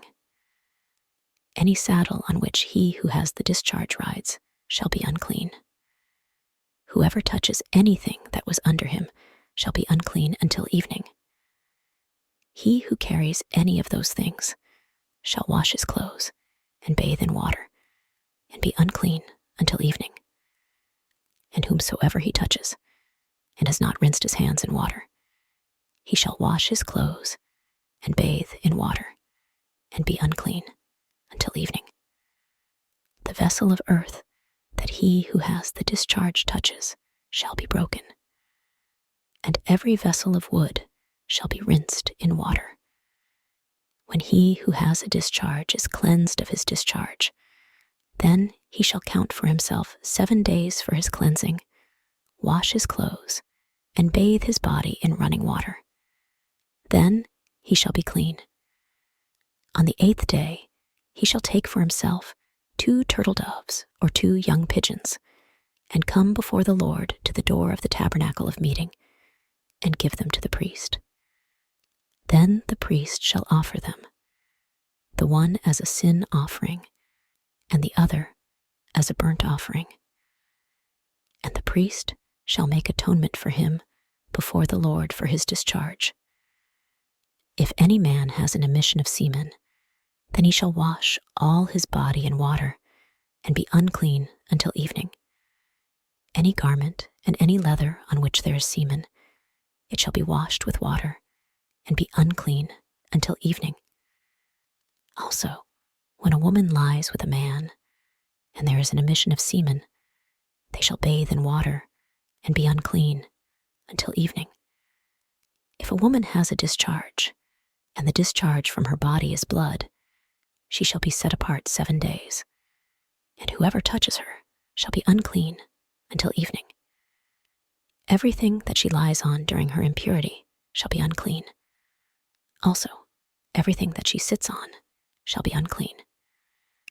Whoever touches her bed shall wash his clothes, and bathe in water, and be unclean until evening. And whoever touches anything that she sat on shall wash his clothes, and bathe in water, and be unclean until evening. If anything is on her bed, or on anything on which she sits, when he touches it, he shall be unclean until evening. And if any man lies with her at all, so that her impurity is on him, he shall be unclean 7 days, and every bed on which he lies shall be unclean. If a woman has a discharge of blood for many days, other than at the time of her customary impurity, or if it runs beyond her usual time of impurity, all the days of her unclean discharge shall be as the days of her customary impurity. She shall be unclean.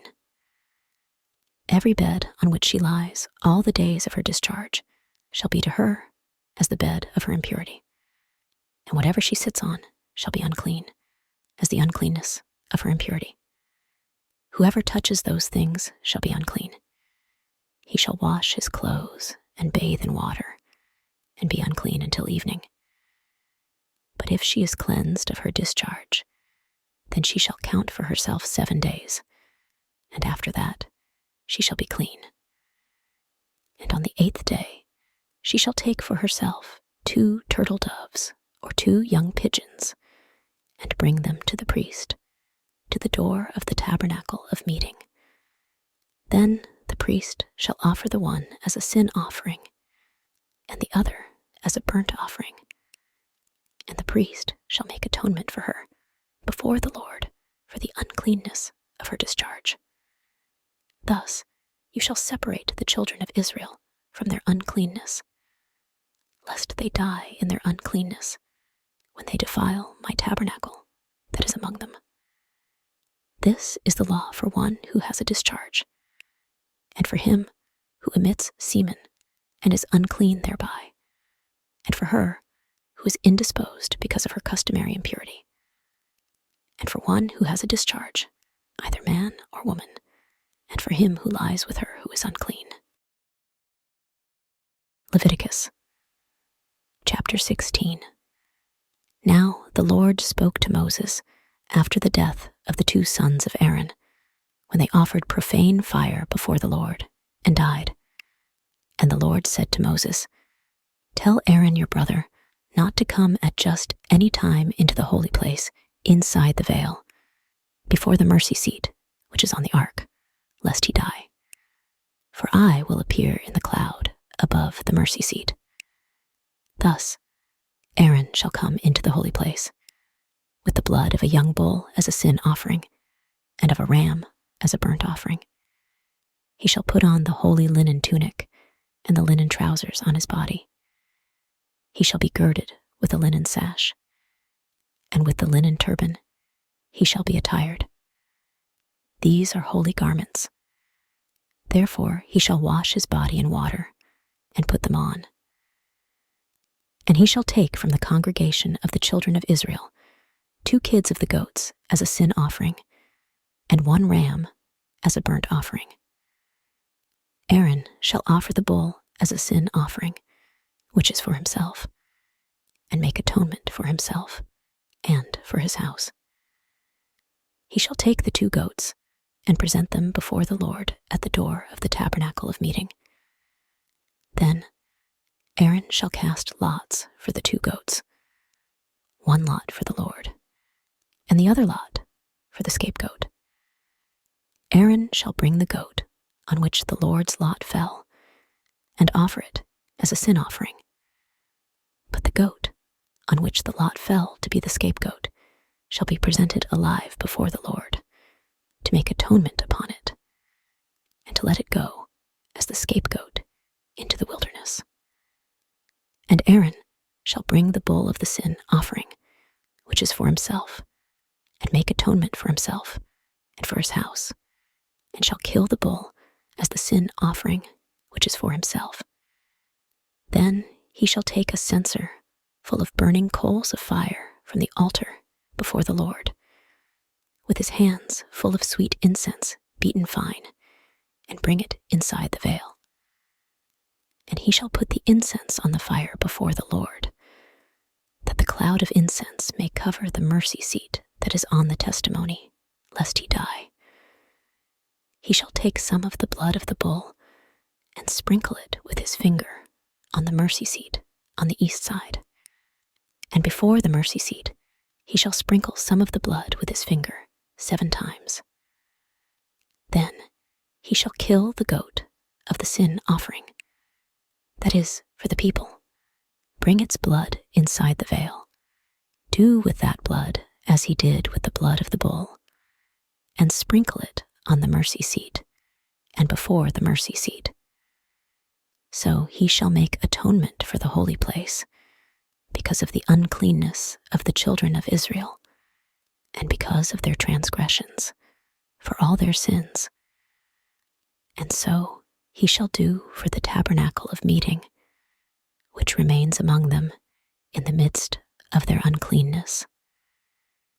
There shall be no man in the tabernacle of meeting when he goes in to make atonement in the holy place, until he comes out, that he may make atonement for himself, for his household, and for all the assembly of Israel. And he shall go out to the altar that is before the Lord, and make atonement for it, and shall take some of the blood of the bull, and some of the blood of the goat, and put it on the horns of the altar all around. Then he shall sprinkle some of the blood on it with his finger 7 times, cleanse it, and consecrate it from the uncleanness of the children of Israel. And when he has made an end of atoning for the holy place, the tabernacle of meeting, and the altar, he shall bring the live goat. Aaron shall lay both his hands on the head of the live goat, confess over it all the iniquities of the children of Israel, and all their transgressions, concerning all their sins, putting them on the head of the goat, and shall send it away into the wilderness by the hand of a suitable man. The goat shall bear on itself all their iniquities to an uninhabited land, and he shall release the goat in the wilderness. Then Aaron shall come into the tabernacle of meeting, shall take off the linen garments which he put on when he went into the holy place, and shall leave them there.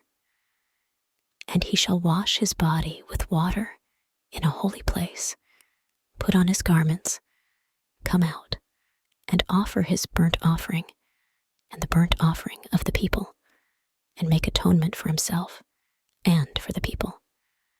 The fat of the sin offering he shall burn on the altar. And he who released the goat as the scapegoat shall wash his clothes and bathe his body in water, and afterward he may come into the camp. The bull for the sin offering and the goat for the sin offering, whose blood was brought in to make atonement in the holy place, shall be carried outside the camp, and they shall burn in the fire their skins, their flesh, and their offal. Then he who burns them shall wash his clothes and bathe his body in water, and afterward he may come into the camp. This shall be a statute forever for you. In the 7th month, on the 10th day of the month, you shall afflict your souls, and do no work at all, whether a native of your own country or a stranger who dwells among you. For on that day the priest shall make atonement for you, to cleanse you, that you may be clean from all your sins before the Lord. It is a Sabbath of solemn rest for you, and you shall afflict your souls. It is a statute forever. And the priest, who is anointed and consecrated to minister as priest in his father's place, shall make atonement, and put on the linen clothes, the holy garments. Then he shall make atonement for the holy sanctuary, and he shall make atonement for the tabernacle of meeting, and for the altar. And he shall make atonement for the priests, and for all the people of the assembly. This shall be an everlasting statute for you, to make atonement for the children of Israel, for all their sins, once a year.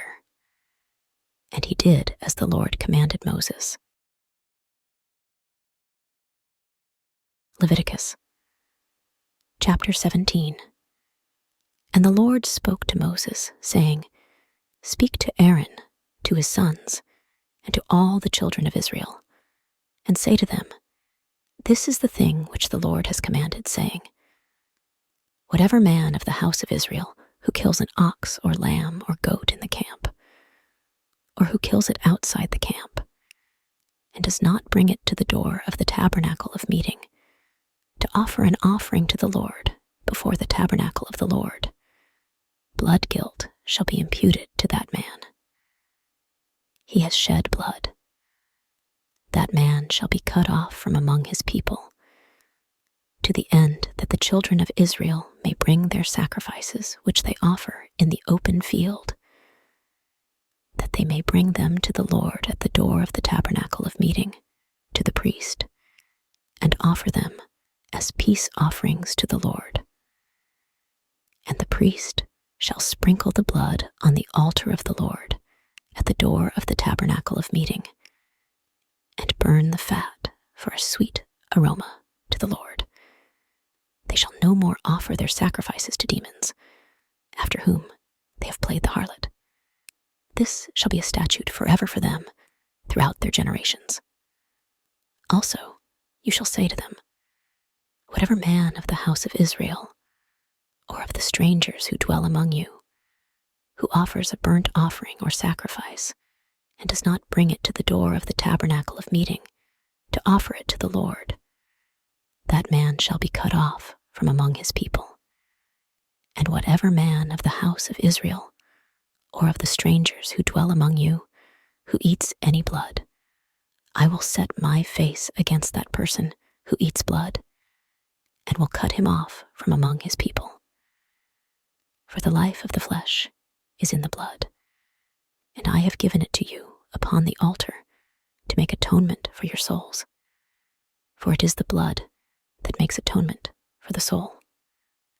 Therefore I said to the children of Israel, no one among you shall eat blood, nor shall any stranger who dwells among you eat blood.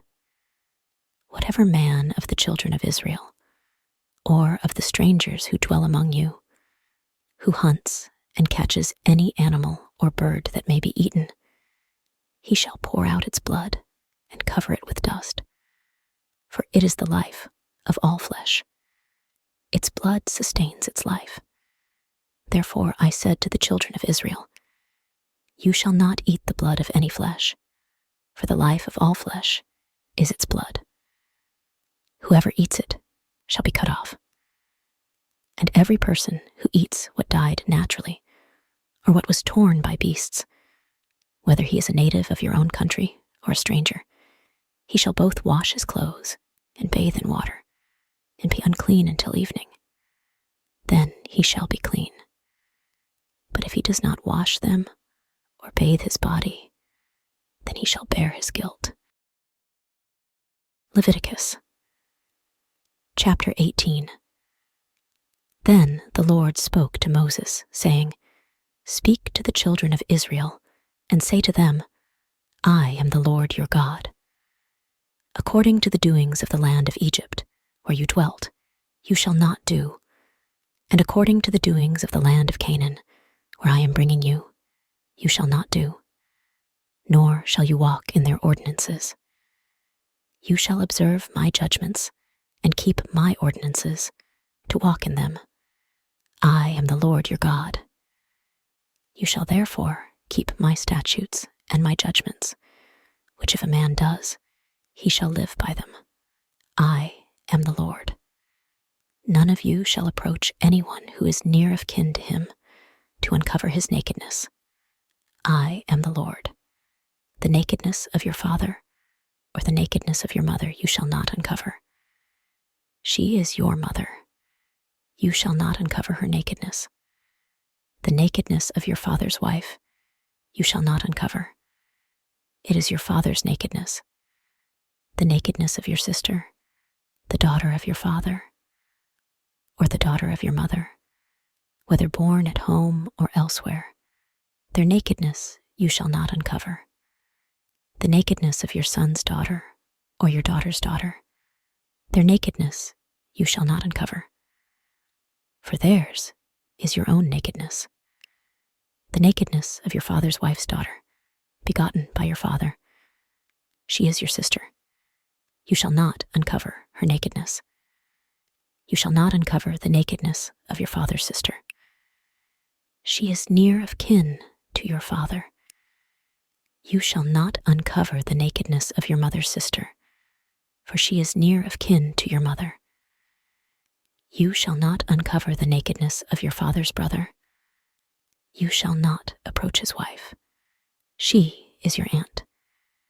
You shall not uncover the nakedness of your daughter-in-law. She is your son's wife. You shall not uncover her nakedness. You shall not uncover the nakedness of your brother's wife. It is your brother's nakedness. You shall not uncover the nakedness of a woman and her daughter, nor shall you take her son's daughter or her daughter's daughter to uncover her nakedness. They are near kinswomen. It is wickedness. Nor shall you take a woman as a rival to her sister to uncover her nakedness while the other is alive. Also, you shall not approach a woman to uncover her nakedness as long as she is in her customary impurity. Moreover, you shall not lie carnally with your neighbor's wife to defile yourself with her. And you shall not let any of your descendants pass through the fire to Molech, nor shall you profane the name of your God. I am the Lord. You shall not lie with a male as with a woman. It is an abomination. Nor shall you mate with any animal to defile yourself with it. Nor shall any woman stand before an animal to mate with it. It is perversion. Do not defile yourselves with any of these things. For by all these the nations are defiled, which I am casting out before you. For the land is defiled. Therefore, I visit the punishment of its iniquity upon it, and the land vomits out its inhabitants. You shall therefore keep my statutes and my judgments, and shall not commit any of these abominations, either any of your own nation or any stranger who dwells among you. For all these abominations the men of the land have done who were before you, and thus the land is defiled.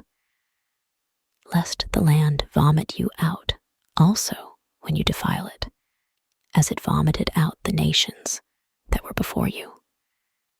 For whoever commits any of these abominations, the persons who commit them shall be cut off from among their people. Therefore, you shall keep my ordinance, so that you do not commit any of these abominable customs which were committed before you, and that you do not defile yourselves by them. I am the Lord your God. Leviticus, chapter 19. And the Lord spoke to Moses, saying, Speak to all the congregation of the children of Israel, and say to them, You shall be holy, for I, the Lord your God, am holy. Every one of you shall revere his mother and his father, and keep my Sabbaths. I am the Lord your God. Do not turn to idols, nor make for yourselves molded gods. I am the Lord your God. When you offer a sacrifice of peace offerings to the Lord, offer it of your own free will. It shall be eaten the same day you offer it, and on the next day. And if any remains until the third day, it shall be burned in the fire. And if it is eaten at all on the third day, it is an abomination. It shall not be accepted. Therefore everyone who eats it shall bear his iniquity, because he has profaned the hallowed offering of the Lord, and that person shall be cut off from his people. When you reap the harvest of your land, you shall not wholly reap the corners of your field, nor shall you gather the gleanings of your harvest. And you shall not glean your vineyard, nor shall you gather every grape of your vineyard. You shall leave them for the poor and the stranger. I am the Lord your God. You shall not steal, nor deal falsely, nor lie to one another. And you shall not swear by my name falsely, nor shall you profane the name of your God. I am the Lord.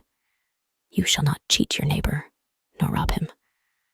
The wages of him who is hired shall not remain with you all night until morning. You shall not curse the deaf, nor put a stumbling block before the blind, but shall fear your God, I am the Lord. You shall do no injustice in judgment. You shall not be partial to the poor, nor honor the person of the mighty. In righteousness you shall judge your neighbor. You shall not go about as a talebearer among your people, nor shall you take a stand against the life of your neighbor. I am the Lord. You shall not hate your brother in your heart. You shall surely rebuke your neighbor and not bear sin because of him. You shall not take vengeance, nor bear any grudge against the children of your people, but you shall love your neighbor as yourself. I am the Lord. You shall keep my statutes. You shall not let your livestock breed with another kind. You shall not sow your field with mixed seed, nor shall a garment of mixed linen and wool come upon you.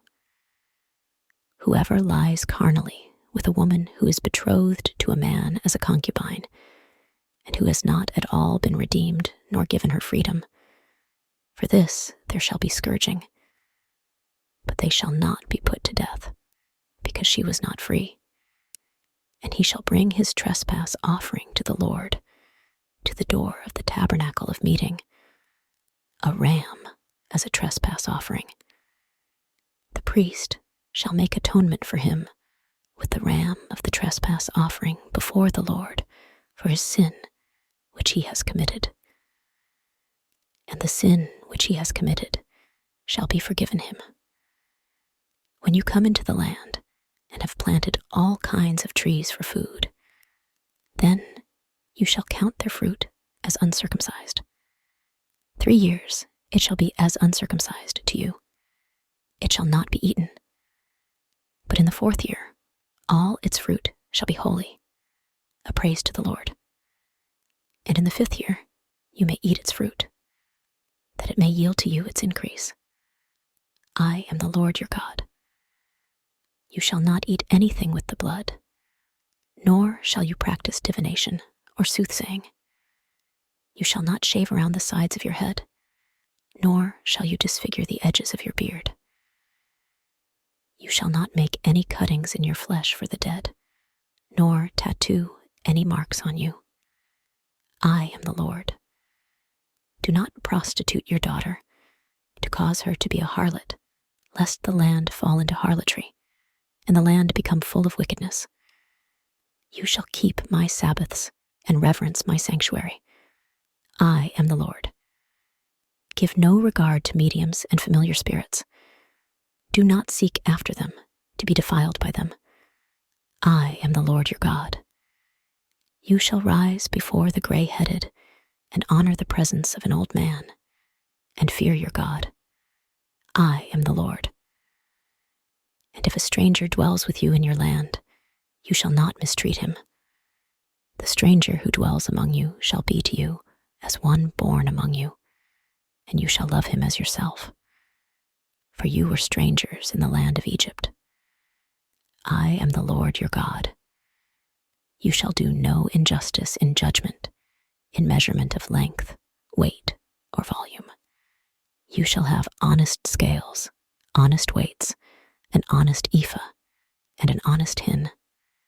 I am the Lord your God, who brought you out of the land of Egypt. Therefore you shall observe all my statutes and all my judgments, and perform them. I am the Lord. Leviticus, chapter 20.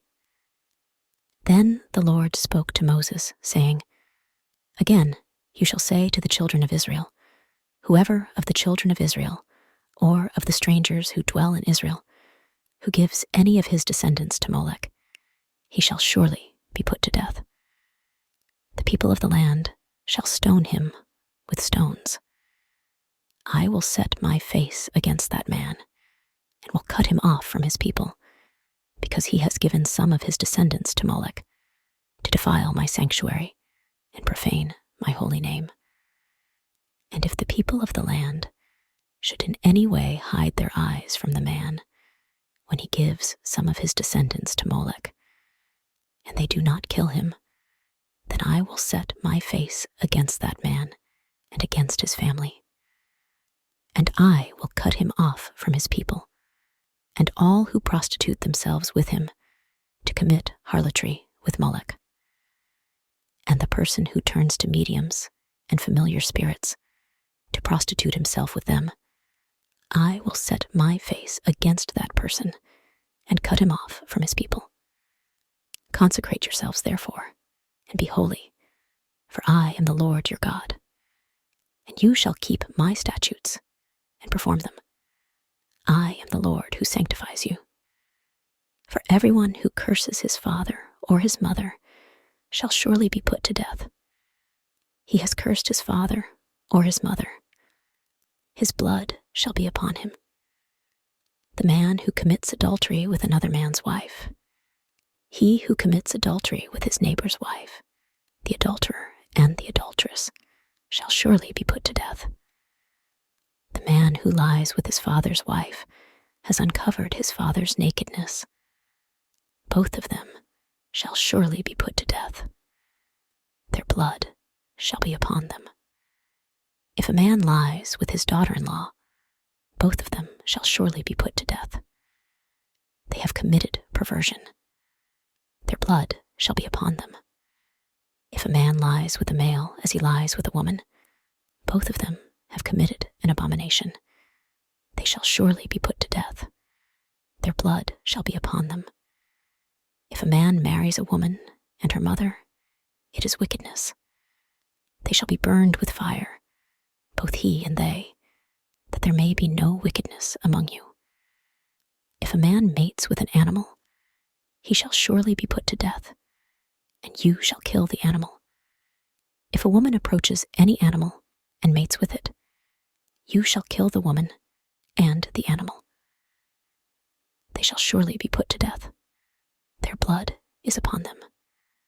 If a man takes his sister, his father's daughter, or his mother's daughter, and sees her nakedness, and she sees his nakedness, it is a wicked thing, and they shall be cut off in the sight of their people. He has uncovered his sister's nakedness. He shall bear his guilt. If a man lies with a woman during her sickness and uncovers her nakedness, he has exposed her flow, and she has uncovered the flow of her blood. Both of them shall be cut off from their people. You shall not uncover the nakedness of your mother's sister, nor of your father's sister, for that would uncover his near kin. They shall bear their guilt. If a man lies with his uncle's wife, he has uncovered his uncle's nakedness. They shall bear their sin. They shall die childless. If a man takes his brother's wife, it is an unclean thing. He has uncovered his brother's nakedness. They shall be childless. You shall therefore keep all my statutes and all my judgments and perform them, that the land where I am bringing you to dwell may not vomit you out. And you shall not walk in the statutes of the nation which I am casting out before you, for they commit all these things, and therefore I abhor them. But I have said to you, you shall inherit their land, and I will give it to you to possess, a land flowing with milk and honey. I am the Lord your God, who has separated you from the peoples. You shall therefore distinguish between clean animals and unclean, between unclean birds and clean. And you shall not make yourselves abominable by animal or by bird, or by any kind of living thing that creeps on the ground, which I have separated from you as unclean. And you shall be holy to me, for I, the Lord, am holy, and have separated you from the peoples, that you should be mine. A man or a woman who is a medium, or who has familiar spirits, shall surely be put to death. They shall stone them with stones. Their blood shall be upon them. Leviticus, chapter 21. And the Lord said to Moses, Speak to the priests, the sons of Aaron, and say to them, None shall defile himself for the dead among his people, except for his relatives who are nearest to him, his mother, his father, his son, his daughter, and his brother. Also his virgin sister, who is near to him, who has had no husband. For her he may defile himself. Otherwise he shall not defile himself, being a chief man among his people, to profane himself. They shall not make any bald place on their heads, nor shall they shave the edges of their beards, nor make any cuttings in their flesh. They shall be holy to their God, and not profane the name of their God. For they offer the offerings of the Lord made by fire, and the bread of their God. Therefore they shall be holy. They shall not take a wife who is a harlot or a defiled woman, nor shall they take a woman divorced from her husband. For the priest is holy to his God. Therefore you shall consecrate him, for he offers the bread of your God. He shall be holy to you, for I, the Lord, who sanctify you, am holy. The daughter of any priest, if she profanes herself by playing the harlot, she profanes her father. She shall be burned with fire. The priest who is the highest among his brothers, on whose head the anointing oil was poured, and who is consecrated to wear the garments, shall not uncover his head, nor tear his clothes. Nor shall he go near any dead body, nor defile himself for his father or his mother. Nor shall he go out of the sanctuary, nor profane the sanctuary of his God. For the consecration of the anointing oil of his God is upon him. I am the Lord. And he shall take a wife in her virginity, a widow, or a divorced woman, or a defiled woman, or a harlot. These he shall not marry. But he shall take a virgin of his own people as wife. Nor shall he profane his posterity among his people, for I, the Lord, sanctify him. And the Lord spoke to Moses, saying, Speak to Aaron, saying, No man of your descendants in succeeding generations, who has any defect, may approach to offer the bread of his God. For any man who has a defect shall not approach, a man blind or lame, who has a marred face, or any limb too long, a man who has a broken foot or broken hand, or is a hunchback or a dwarf, or a man who has a defect in his eye, or eczema or scab, or is a eunuch. No man of the descendants of Aaron the priest, who has a defect, shall come near to offer the offerings made by fire to the Lord. He has a defect. He shall not come near to offer the bread of his God. He may eat the bread of his God, both the most holy and the holy. Only he shall not go near the veil or approach the altar, because he has a defect, lest he profane my sanctuaries. For I, the Lord, sanctify them. And Moses told it to Aaron and his sons, and to all the children of Israel. Leviticus, chapter 22. Then the Lord spoke to Moses, saying, Speak to Aaron and his sons, that they separate themselves from the holy things of the children of Israel, and that they do not profane my holy name by what they dedicate to me. I am the Lord. Say to them, Whoever of all your descendants throughout your generations, who goes near the holy things which the children of Israel dedicate to the Lord, while he has uncleanness upon him, that person shall be cut off from my presence. I am the Lord. Whoever of the descendants of Aaron, who is a leper or has a discharge, shall not eat of the holy offerings until he is clean. And whoever touches anything made unclean by a corpse, or a man who has had an emission of semen, or whoever touches any creeping thing by which he would be made unclean, or any person by whom he would become unclean, whatever his uncleanness may be, the person who has touched any such thing shall be unclean until evening, and shall not eat of the holy offerings unless he washes his body with water. And when the sun goes down, he shall be clean. And afterward he may eat of the holy offerings, because it is his food. Whatever dies naturally, or is torn by beasts, he shall not eat, to defile himself with it. I am the Lord. They shall therefore keep my ordinance, lest they bear sin for it, and die thereby if they profane it. I, the Lord, sanctify them. No outsider shall eat the holy offering. One who dwells with the priest, or a hired servant, shall not eat of the holy thing. But if the priest buys a person with his money, he may eat of it, and one who is born in his house may eat of his food. If the priest's daughter is married to an outsider, she may not eat of the holy offerings. But if the priest's daughter is widowed or divorced, and has no child, and has returned to her father's house as in her youth, she may eat of her father's food, but no outsider shall eat of it.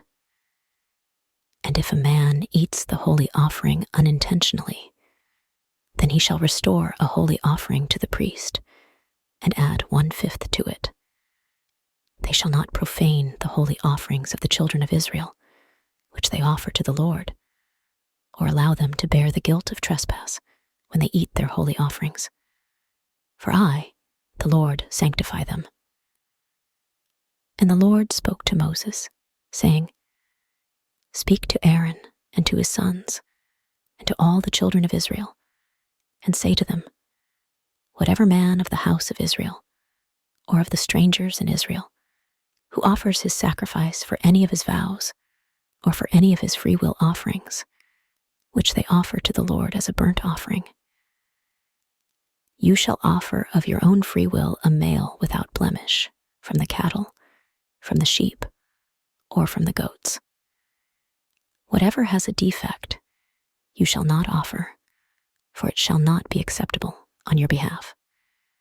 And whoever offers a sacrifice of peace offerings to the Lord to fulfill his vow, or a free will offering from the cattle or the sheep, it must be perfect to be accepted.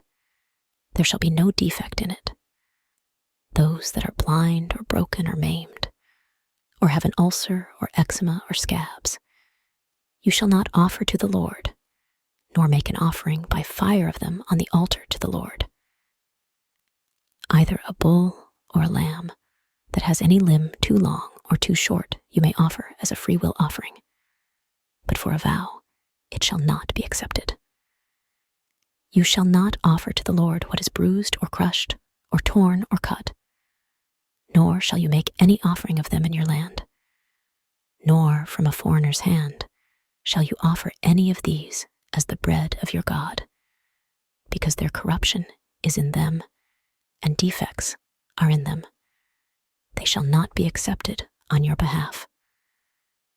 And the Lord spoke to Moses, saying, When a bull, a sheep, or a goat is born, it shall be 7 days with its mother, and from the 8th day and thereafter it shall be accepted as an offering made by fire to the Lord.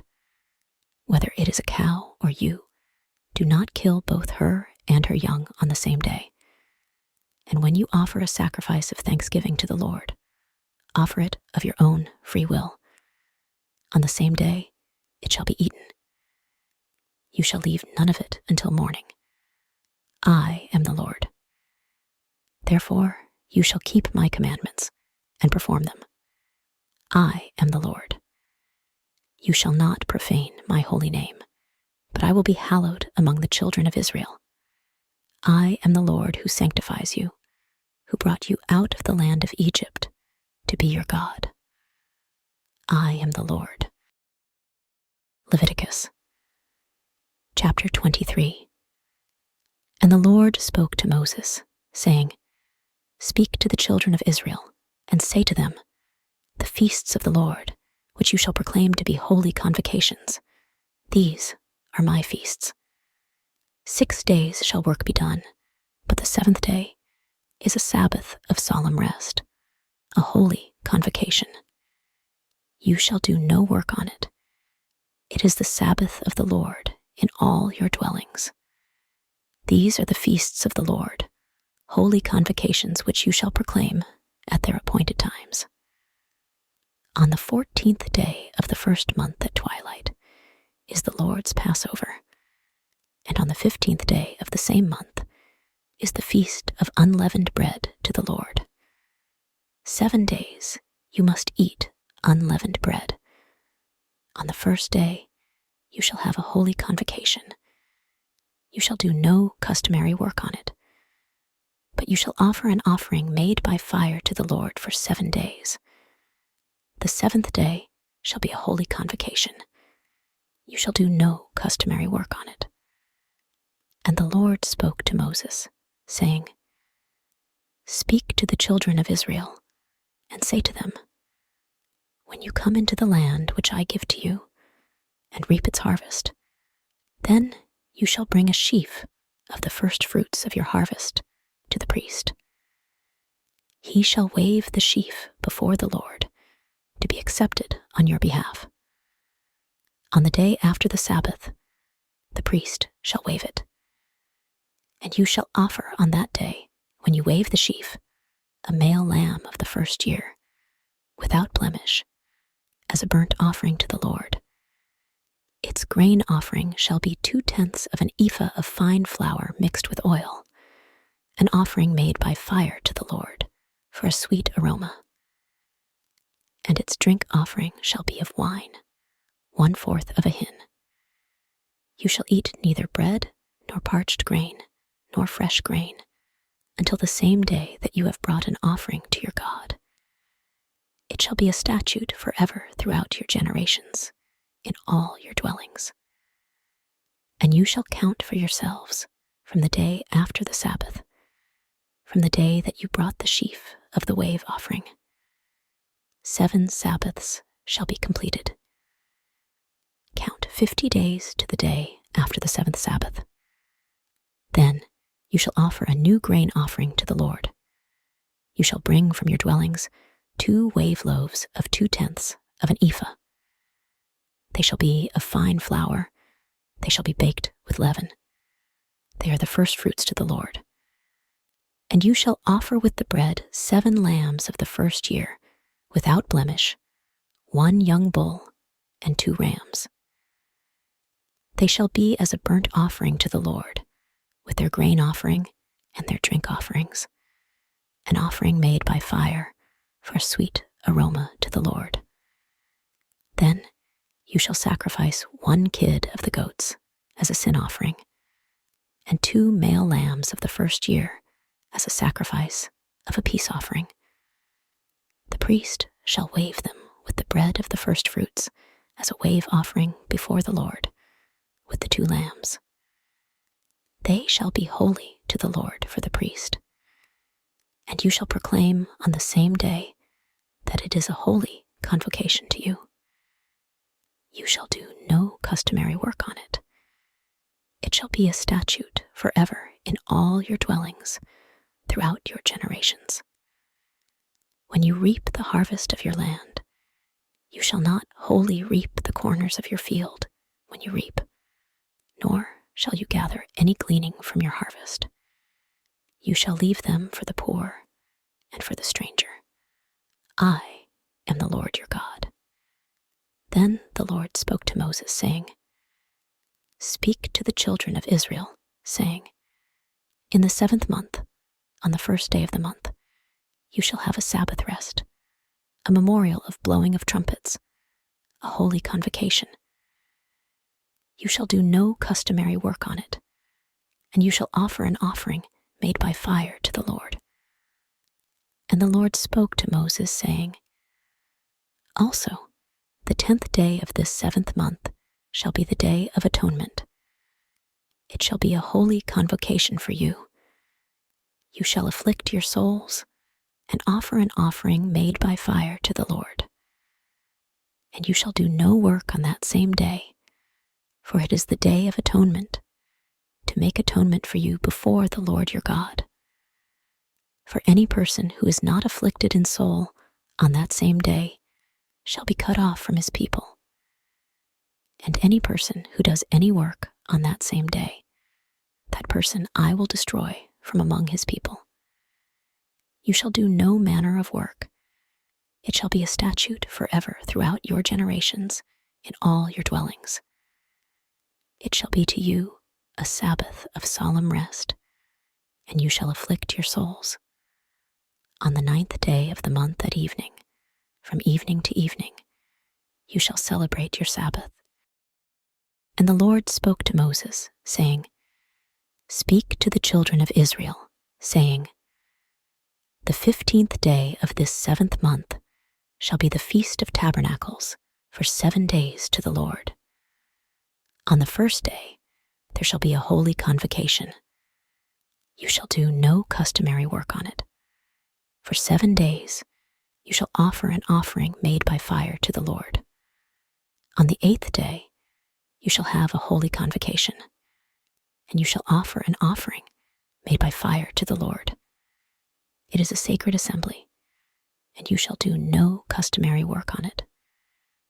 These are the feasts of the Lord, which you shall proclaim to be holy convocations, to offer an offering made by fire to the Lord, a burnt offering and a grain offering, a sacrifice and drink offerings, everything on its day, besides the Sabbaths of the Lord, besides your gifts, besides all your vows, and besides all your freewill offerings, which you give to the Lord. Also on the 15th day of the 7th month, when you have gathered in the fruit of the land, you shall keep the feast of the Lord for 7 days. On the first day there shall be a Sabbath rest, and on the 8th day a Sabbath rest. And you shall take for yourselves on the first day the fruit of beautiful trees, branches of palm trees, the boughs of leafy trees, and willows of the brook. And you shall rejoice before the Lord your God for 7 days. You shall keep it as a feast to the Lord for 7 days in the year. It shall be a statute forever in your generations. You shall celebrate it in the 7th month. You shall dwell in booths for 7 days. All who are native Israelites shall dwell in booths, that your generations may know that I made the children of Israel dwell in booths when I brought them out of the land of Egypt. I am the Lord your God. So Moses declared to the children of Israel the feasts of the Lord.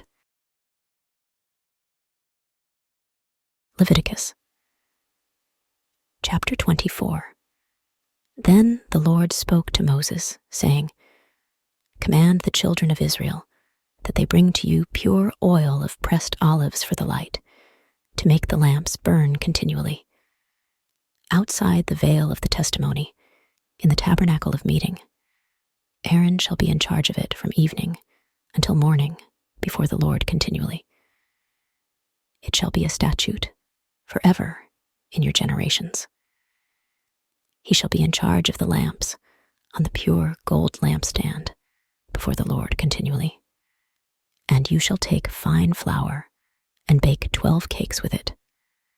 2/10 of an ephah shall be in each cake. You shall set them in 2 rows, 6 in a row, on the pure gold table before the Lord. And you shall put pure frankincense on each row, that it may be on the bread for a memorial, an offering made by fire to the Lord.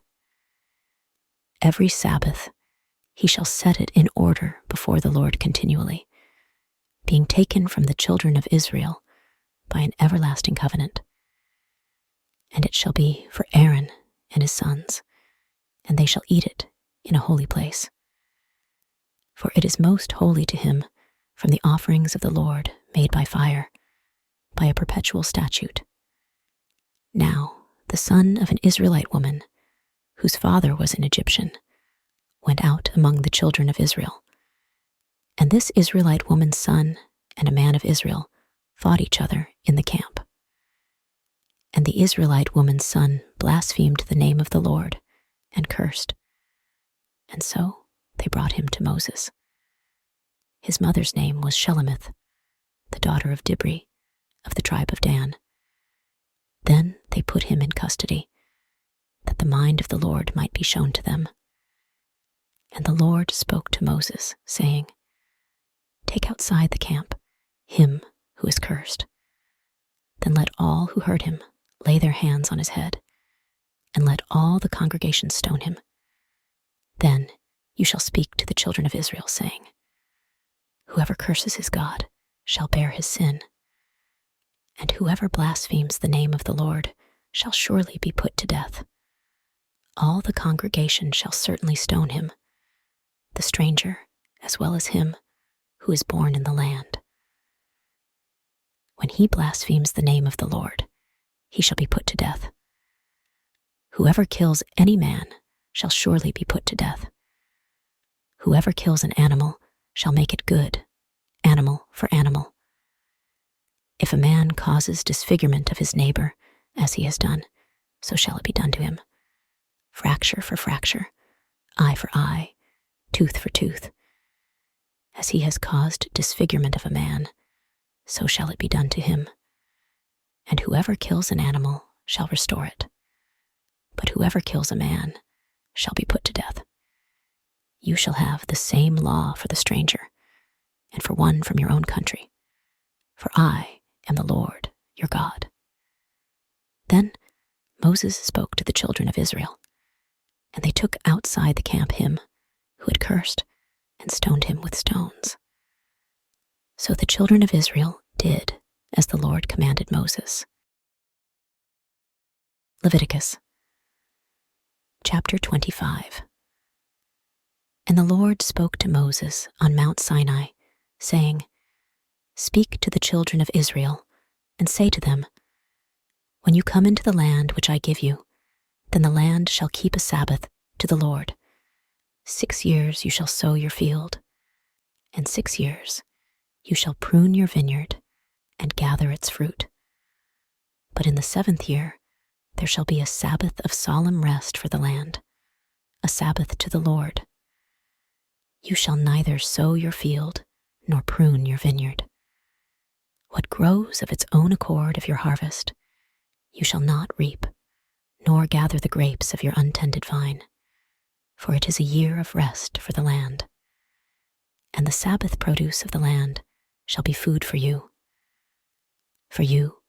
your male and female servants, your hired man, and the stranger who dwells with you, for your livestock and the beasts that are in your land. All its produce shall be for food. And you shall count 7 Sabbaths of years for yourself, 7 times 7 years. And the time of the 7 Sabbaths of years shall be to you 49 years. Then you shall cause the trumpet of the Jubilee to sound on the 10th day of the 7th month. On the day of atonement, you shall make the trumpet to sound throughout all your land. And you shall consecrate the 50th year, and proclaim liberty throughout all the land to all its inhabitants. It shall be a jubilee for you, and each of you shall return to his possession, and each of you shall return to his family. That 50th year shall be a jubilee to you. In it you shall neither sow nor reap what grows of its own accord, nor gather the grapes of your untended vine. For it is the jubilee. It shall be holy to you. You shall eat its produce from the field. In this year of jubilee, each of you shall return to his possession. And if you sell anything to your neighbor, or buy from your neighbor's hand, you shall not oppress one another. According to the number of years after the jubilee, you shall buy from your neighbor, and according to the number of years of crops, he shall sell to you.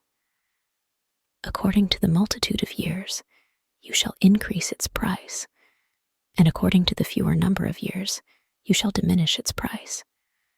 For he sells to you according to the number of the years of the crops.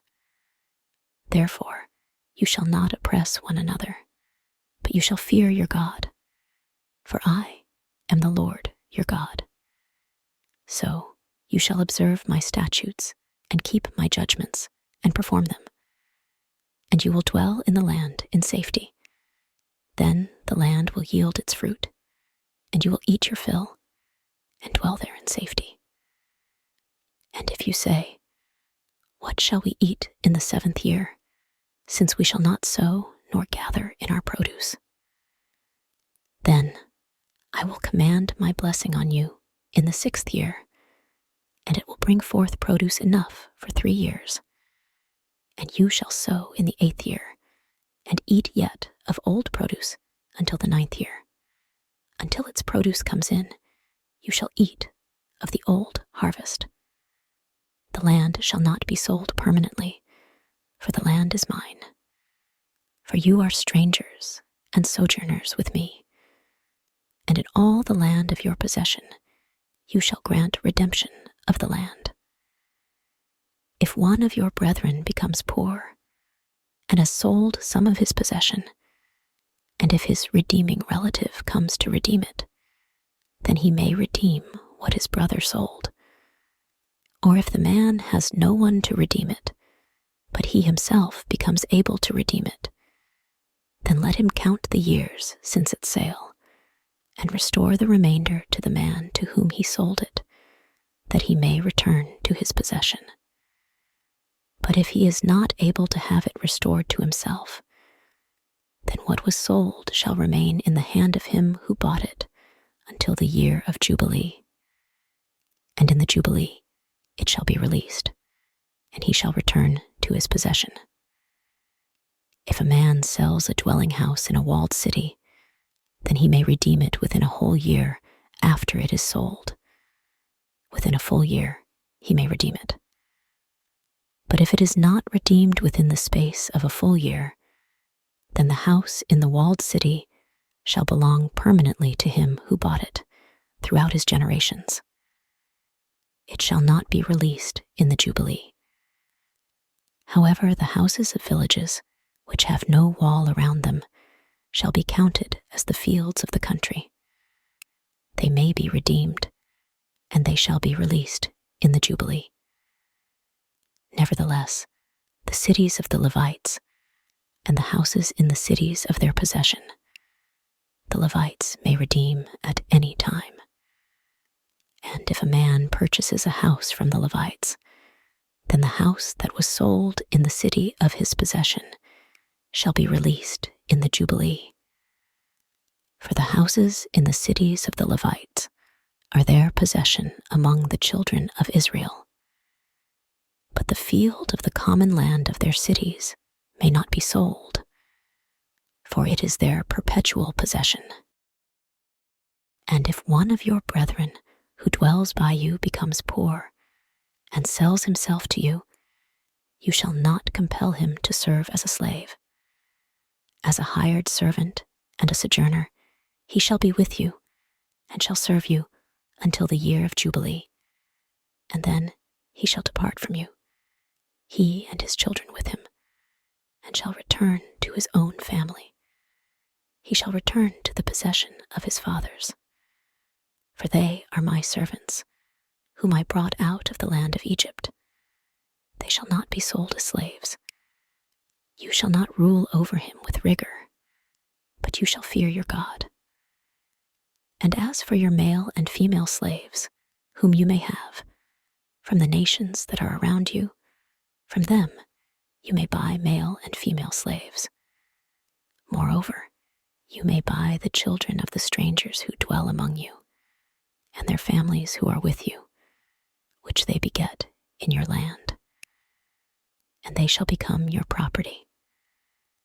And you may take them as an inheritance for your children after you, to inherit them as a possession. They shall be your permanent slaves. But regarding your brethren, the children of Israel, you shall not rule over one another with rigor.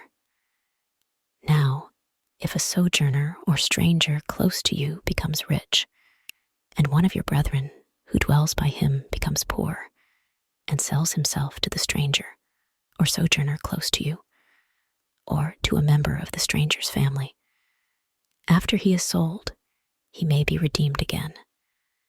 One of his brothers may redeem him, or his uncle's son may redeem him, or anyone who is near of kin to him in his family may redeem him, or if he is able, he may redeem himself. Thus he shall reckon with him who bought him. The price of his release shall be according to the number of years, from the year that he was sold to him until the year of Jubilee. It shall be according to the time of a hired servant for him. If there are still many years remaining, according to them, he shall repay the price of his redemption from the money with which he was bought. And if remaining years are few, according to them, he shall reckon with him. And according to his years, he shall repay him the price of his redemption. He shall be with him as a yearly hired servant. He shall not rule with rigor over him in your sight. And if he is not redeemed in these years, then he shall be released in the year of Jubilee, he and his children with him. For the children of Israel are servants to me. They are my servants, whom I brought out of the land of Egypt. I am the Lord your God. Leviticus. Chapter 26. You shall not make idols for yourselves. Neither a carved image nor a sacred pillar shall you rear up for yourselves. Nor shall you set up an engraved stone in your land to bow down to it. For I am the Lord your God. You shall keep my Sabbaths and reverence my sanctuary. I am the Lord. If you walk in my statutes and keep my commandments and perform them, then I will give you rain in its season. The land shall yield its produce, and the trees of the field shall yield their fruit. Your threshing shall last till the time of vintage, and the vintage shall last till the time of sowing. You shall eat your bread to the full, and dwell in your land safely. I will give peace in the land, and you shall lie down, and none will make you afraid. I will rid the land of evil beasts, and the sword will not go through your land. You will chase your enemies, and they shall fall by the sword before you. 5 of you shall chase 100, and 100 of you shall put 10,000 to flight. Your enemies shall fall by the sword before you, for I will look on you favorably and make you fruitful, multiply you, and confirm my covenant with you. You shall eat the old harvest and clear out the old because of the new. I will set my tabernacle among you, and my soul shall not abhor you. I will walk among you and be your God, and you shall be my people. I am the Lord your God, who brought you out of the land of Egypt, that you should not be their slaves. I have broken the bands of your yoke and made you walk upright. But if you do not obey me, and do not observe all these commandments, and if you despise my statutes, or if your soul abhors my judgments, so that you do not perform all my commandments, but break my covenant, I also will do this to you. I will even appoint terror over you, wasting disease and fever, which shall consume the eyes and cause sorrow of heart. And you shall sow your seed in vain, for your enemies shall eat it. I will set my face against you, and you shall be defeated by your enemies. Those who hate you shall reign over you, and you shall flee when no one pursues you. And after all this, if you do not obey me, then I will punish you 7 times more for your sins. I will break the pride of your power. I will make your heavens like iron, and your earth like bronze, and your strength shall be spent in vain, for your land shall not yield its produce, nor shall the trees of the land yield their fruit. Then, if you walk contrary to me, and are not willing to obey me, I will bring on you 7 times more plagues according to your sins. I will also send wild beasts among you, which shall rob you of your children, destroy your livestock, and make you few in number. And your highways shall be desolate. And if by these things you are not reformed by me, but walk contrary to me, then I also will walk contrary to you, and I will punish you yet 7 times for your sins. And I will bring a sword against you that will execute the vengeance of the covenant. When you are gathered together within your cities, I will send pestilence among you, and you shall be delivered into the hand of the enemy. When I have cut off your supply of bread, 10 women shall bake your bread in one oven, and they shall bring back your bread by weight, and you shall eat and not be satisfied. And if in spite of this you do not obey me, but walk contrary to me, then I will walk contrary to you in fury. And I, even I, will chastise you 7 times for your sins. You shall eat the flesh of your sons, and you shall eat the flesh of your daughters. I will destroy your high places, cut down your incense altars, and cast your carcasses on the lifeless forms of your idols. And my soul shall abhor you. I will lay your cities waste and bring your sanctuaries to desolation, and I will not smell the fragrance of your sweet aromas. I will bring the land to desolation, and your enemies who dwell in it shall be astonished at it. I will scatter you among the nations and draw out a sword after you. Your land shall be desolate, and your cities waste. Then the land shall enjoy its Sabbaths as long as it lies desolate, and you are in your enemy's land.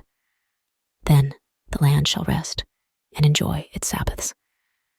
As long as it lies desolate, it shall rest. For the time it did not rest on your Sabbaths when you dwelt in it. And as for those of you who are left, I will send faintness into their hearts in the lands of their enemies. The sound of a shaken leaf shall cause them to flee. They shall flee as though fleeing from a sword, and they shall fall when no one pursues. They shall stumble over one another, as it were before a sword, when no one pursues. And you shall have no power to stand before your enemies. You shall perish among the nations, and the land of your enemies shall eat you up. And those of you who are left shall waste away in their iniquity in your enemies' lands. Also, in their fathers' iniquities, which are with them, they shall waste away. But if they confess their iniquity and the iniquity of their fathers, with their unfaithfulness in which they were unfaithful to me, and also that they have walked contrary to me, and that I also have walked contrary to them, and have brought them into the land of their enemies. If their uncircumcised hearts are humbled, and they accept their guilt, then I will remember my covenant with Jacob, and my covenant with Isaac, and my covenant with Abraham. I will remember. I will remember the land. The land also shall be left empty by them, and will enjoy its Sabbaths, while it lies desolate without them. They will accept their guilt, because they despised my judgments, and because their soul abhorred my statutes. Yet for all that, when they are in the land of their enemies, I will not cast them away, nor shall I abhor them, to utterly destroy them and break my covenant with them. For I am the Lord their God. But for their sake, I will remember the covenant of their ancestors, whom I brought out of the land of Egypt in the sight of the nations, that I might be their God. I am the Lord. These are the statutes and judgments and laws which the Lord made between himself and the children of Israel on Mount Sinai by the hand of Moses. Leviticus. Chapter 27. Now the Lord spoke to Moses, saying, Speak to the children of Israel, and say to them, When a man consecrates by a vow certain persons to the Lord, according to your valuation, if your valuation is of a male from 20 years old up to 60 years old, then your valuation shall be 50 shekels of silver, according to the shekel of the sanctuary. If it is a female, then your valuation shall be 30 shekels. And if from 5 years old up to 20 years old, then your valuation for a male shall be 20 shekels, and for a female 10 shekels. And if from a month old up to 5 years old, then your valuation for a male shall be 5 shekels of silver, and for a female your valuation shall be 3 shekels of silver. And if from 60 years old and above, if it is a male, then your valuation shall be 15 shekels, and for a female 10 shekels. But if he is too poor to pay your valuation, then he shall present himself before the priest, and the priest shall set a value for him. According to the ability of him who vowed, the priest shall value him. If it is an animal that men may bring as an offering to the Lord, all that anyone gives to the Lord shall be holy. He shall not substitute it, nor exchange it, good for bad, or bad for good. And if he at all exchanges animal for animal, then both it and the one exchanged for it shall be holy. If it is an unclean animal, which they do not offer as a sacrifice to the Lord, then he shall present the animal before the priest, and the priest shall value it, whether it is good or bad. As you value it, who are the priest, so it shall be. But if he wants to redeem it, then he must add 1/5 to your valuation. And when a man dedicates his house to be holy to the Lord, then the priest shall set a value for it, whether it is good or bad. As the priest values it, so it shall stand. If he who dedicates it wants to redeem his house, then he must add 1/5 of the money of your valuation to it, and it shall be his.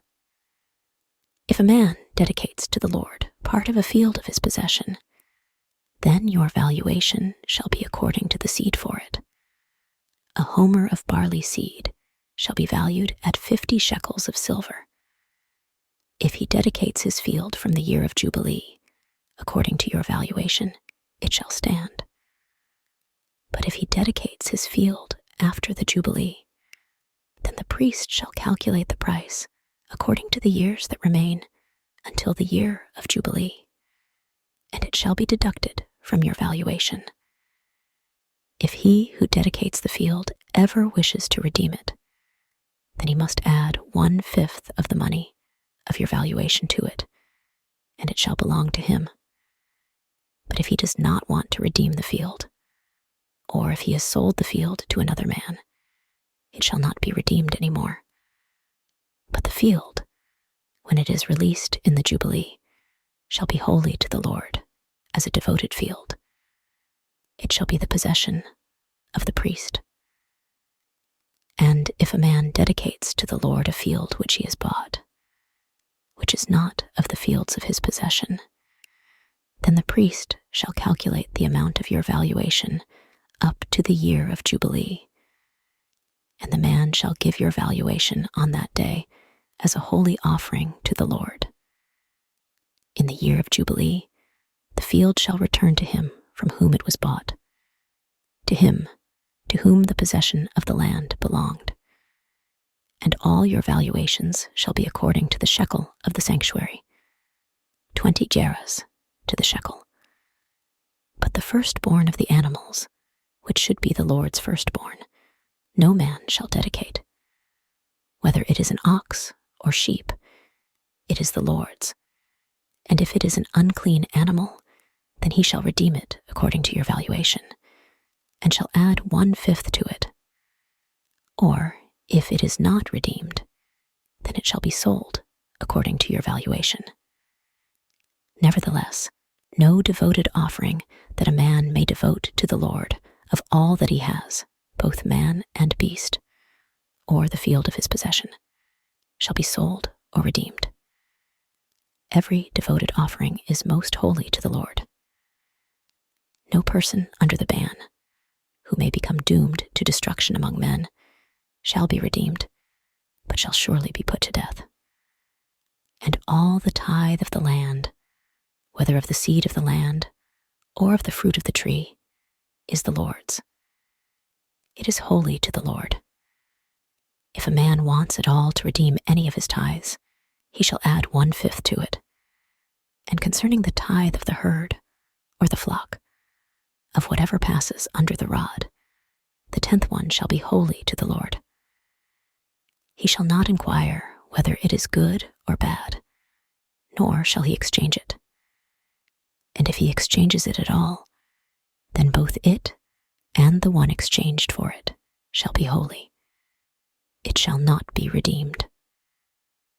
These are the commandments which the Lord commanded Moses for the children of Israel on Mount Sinai,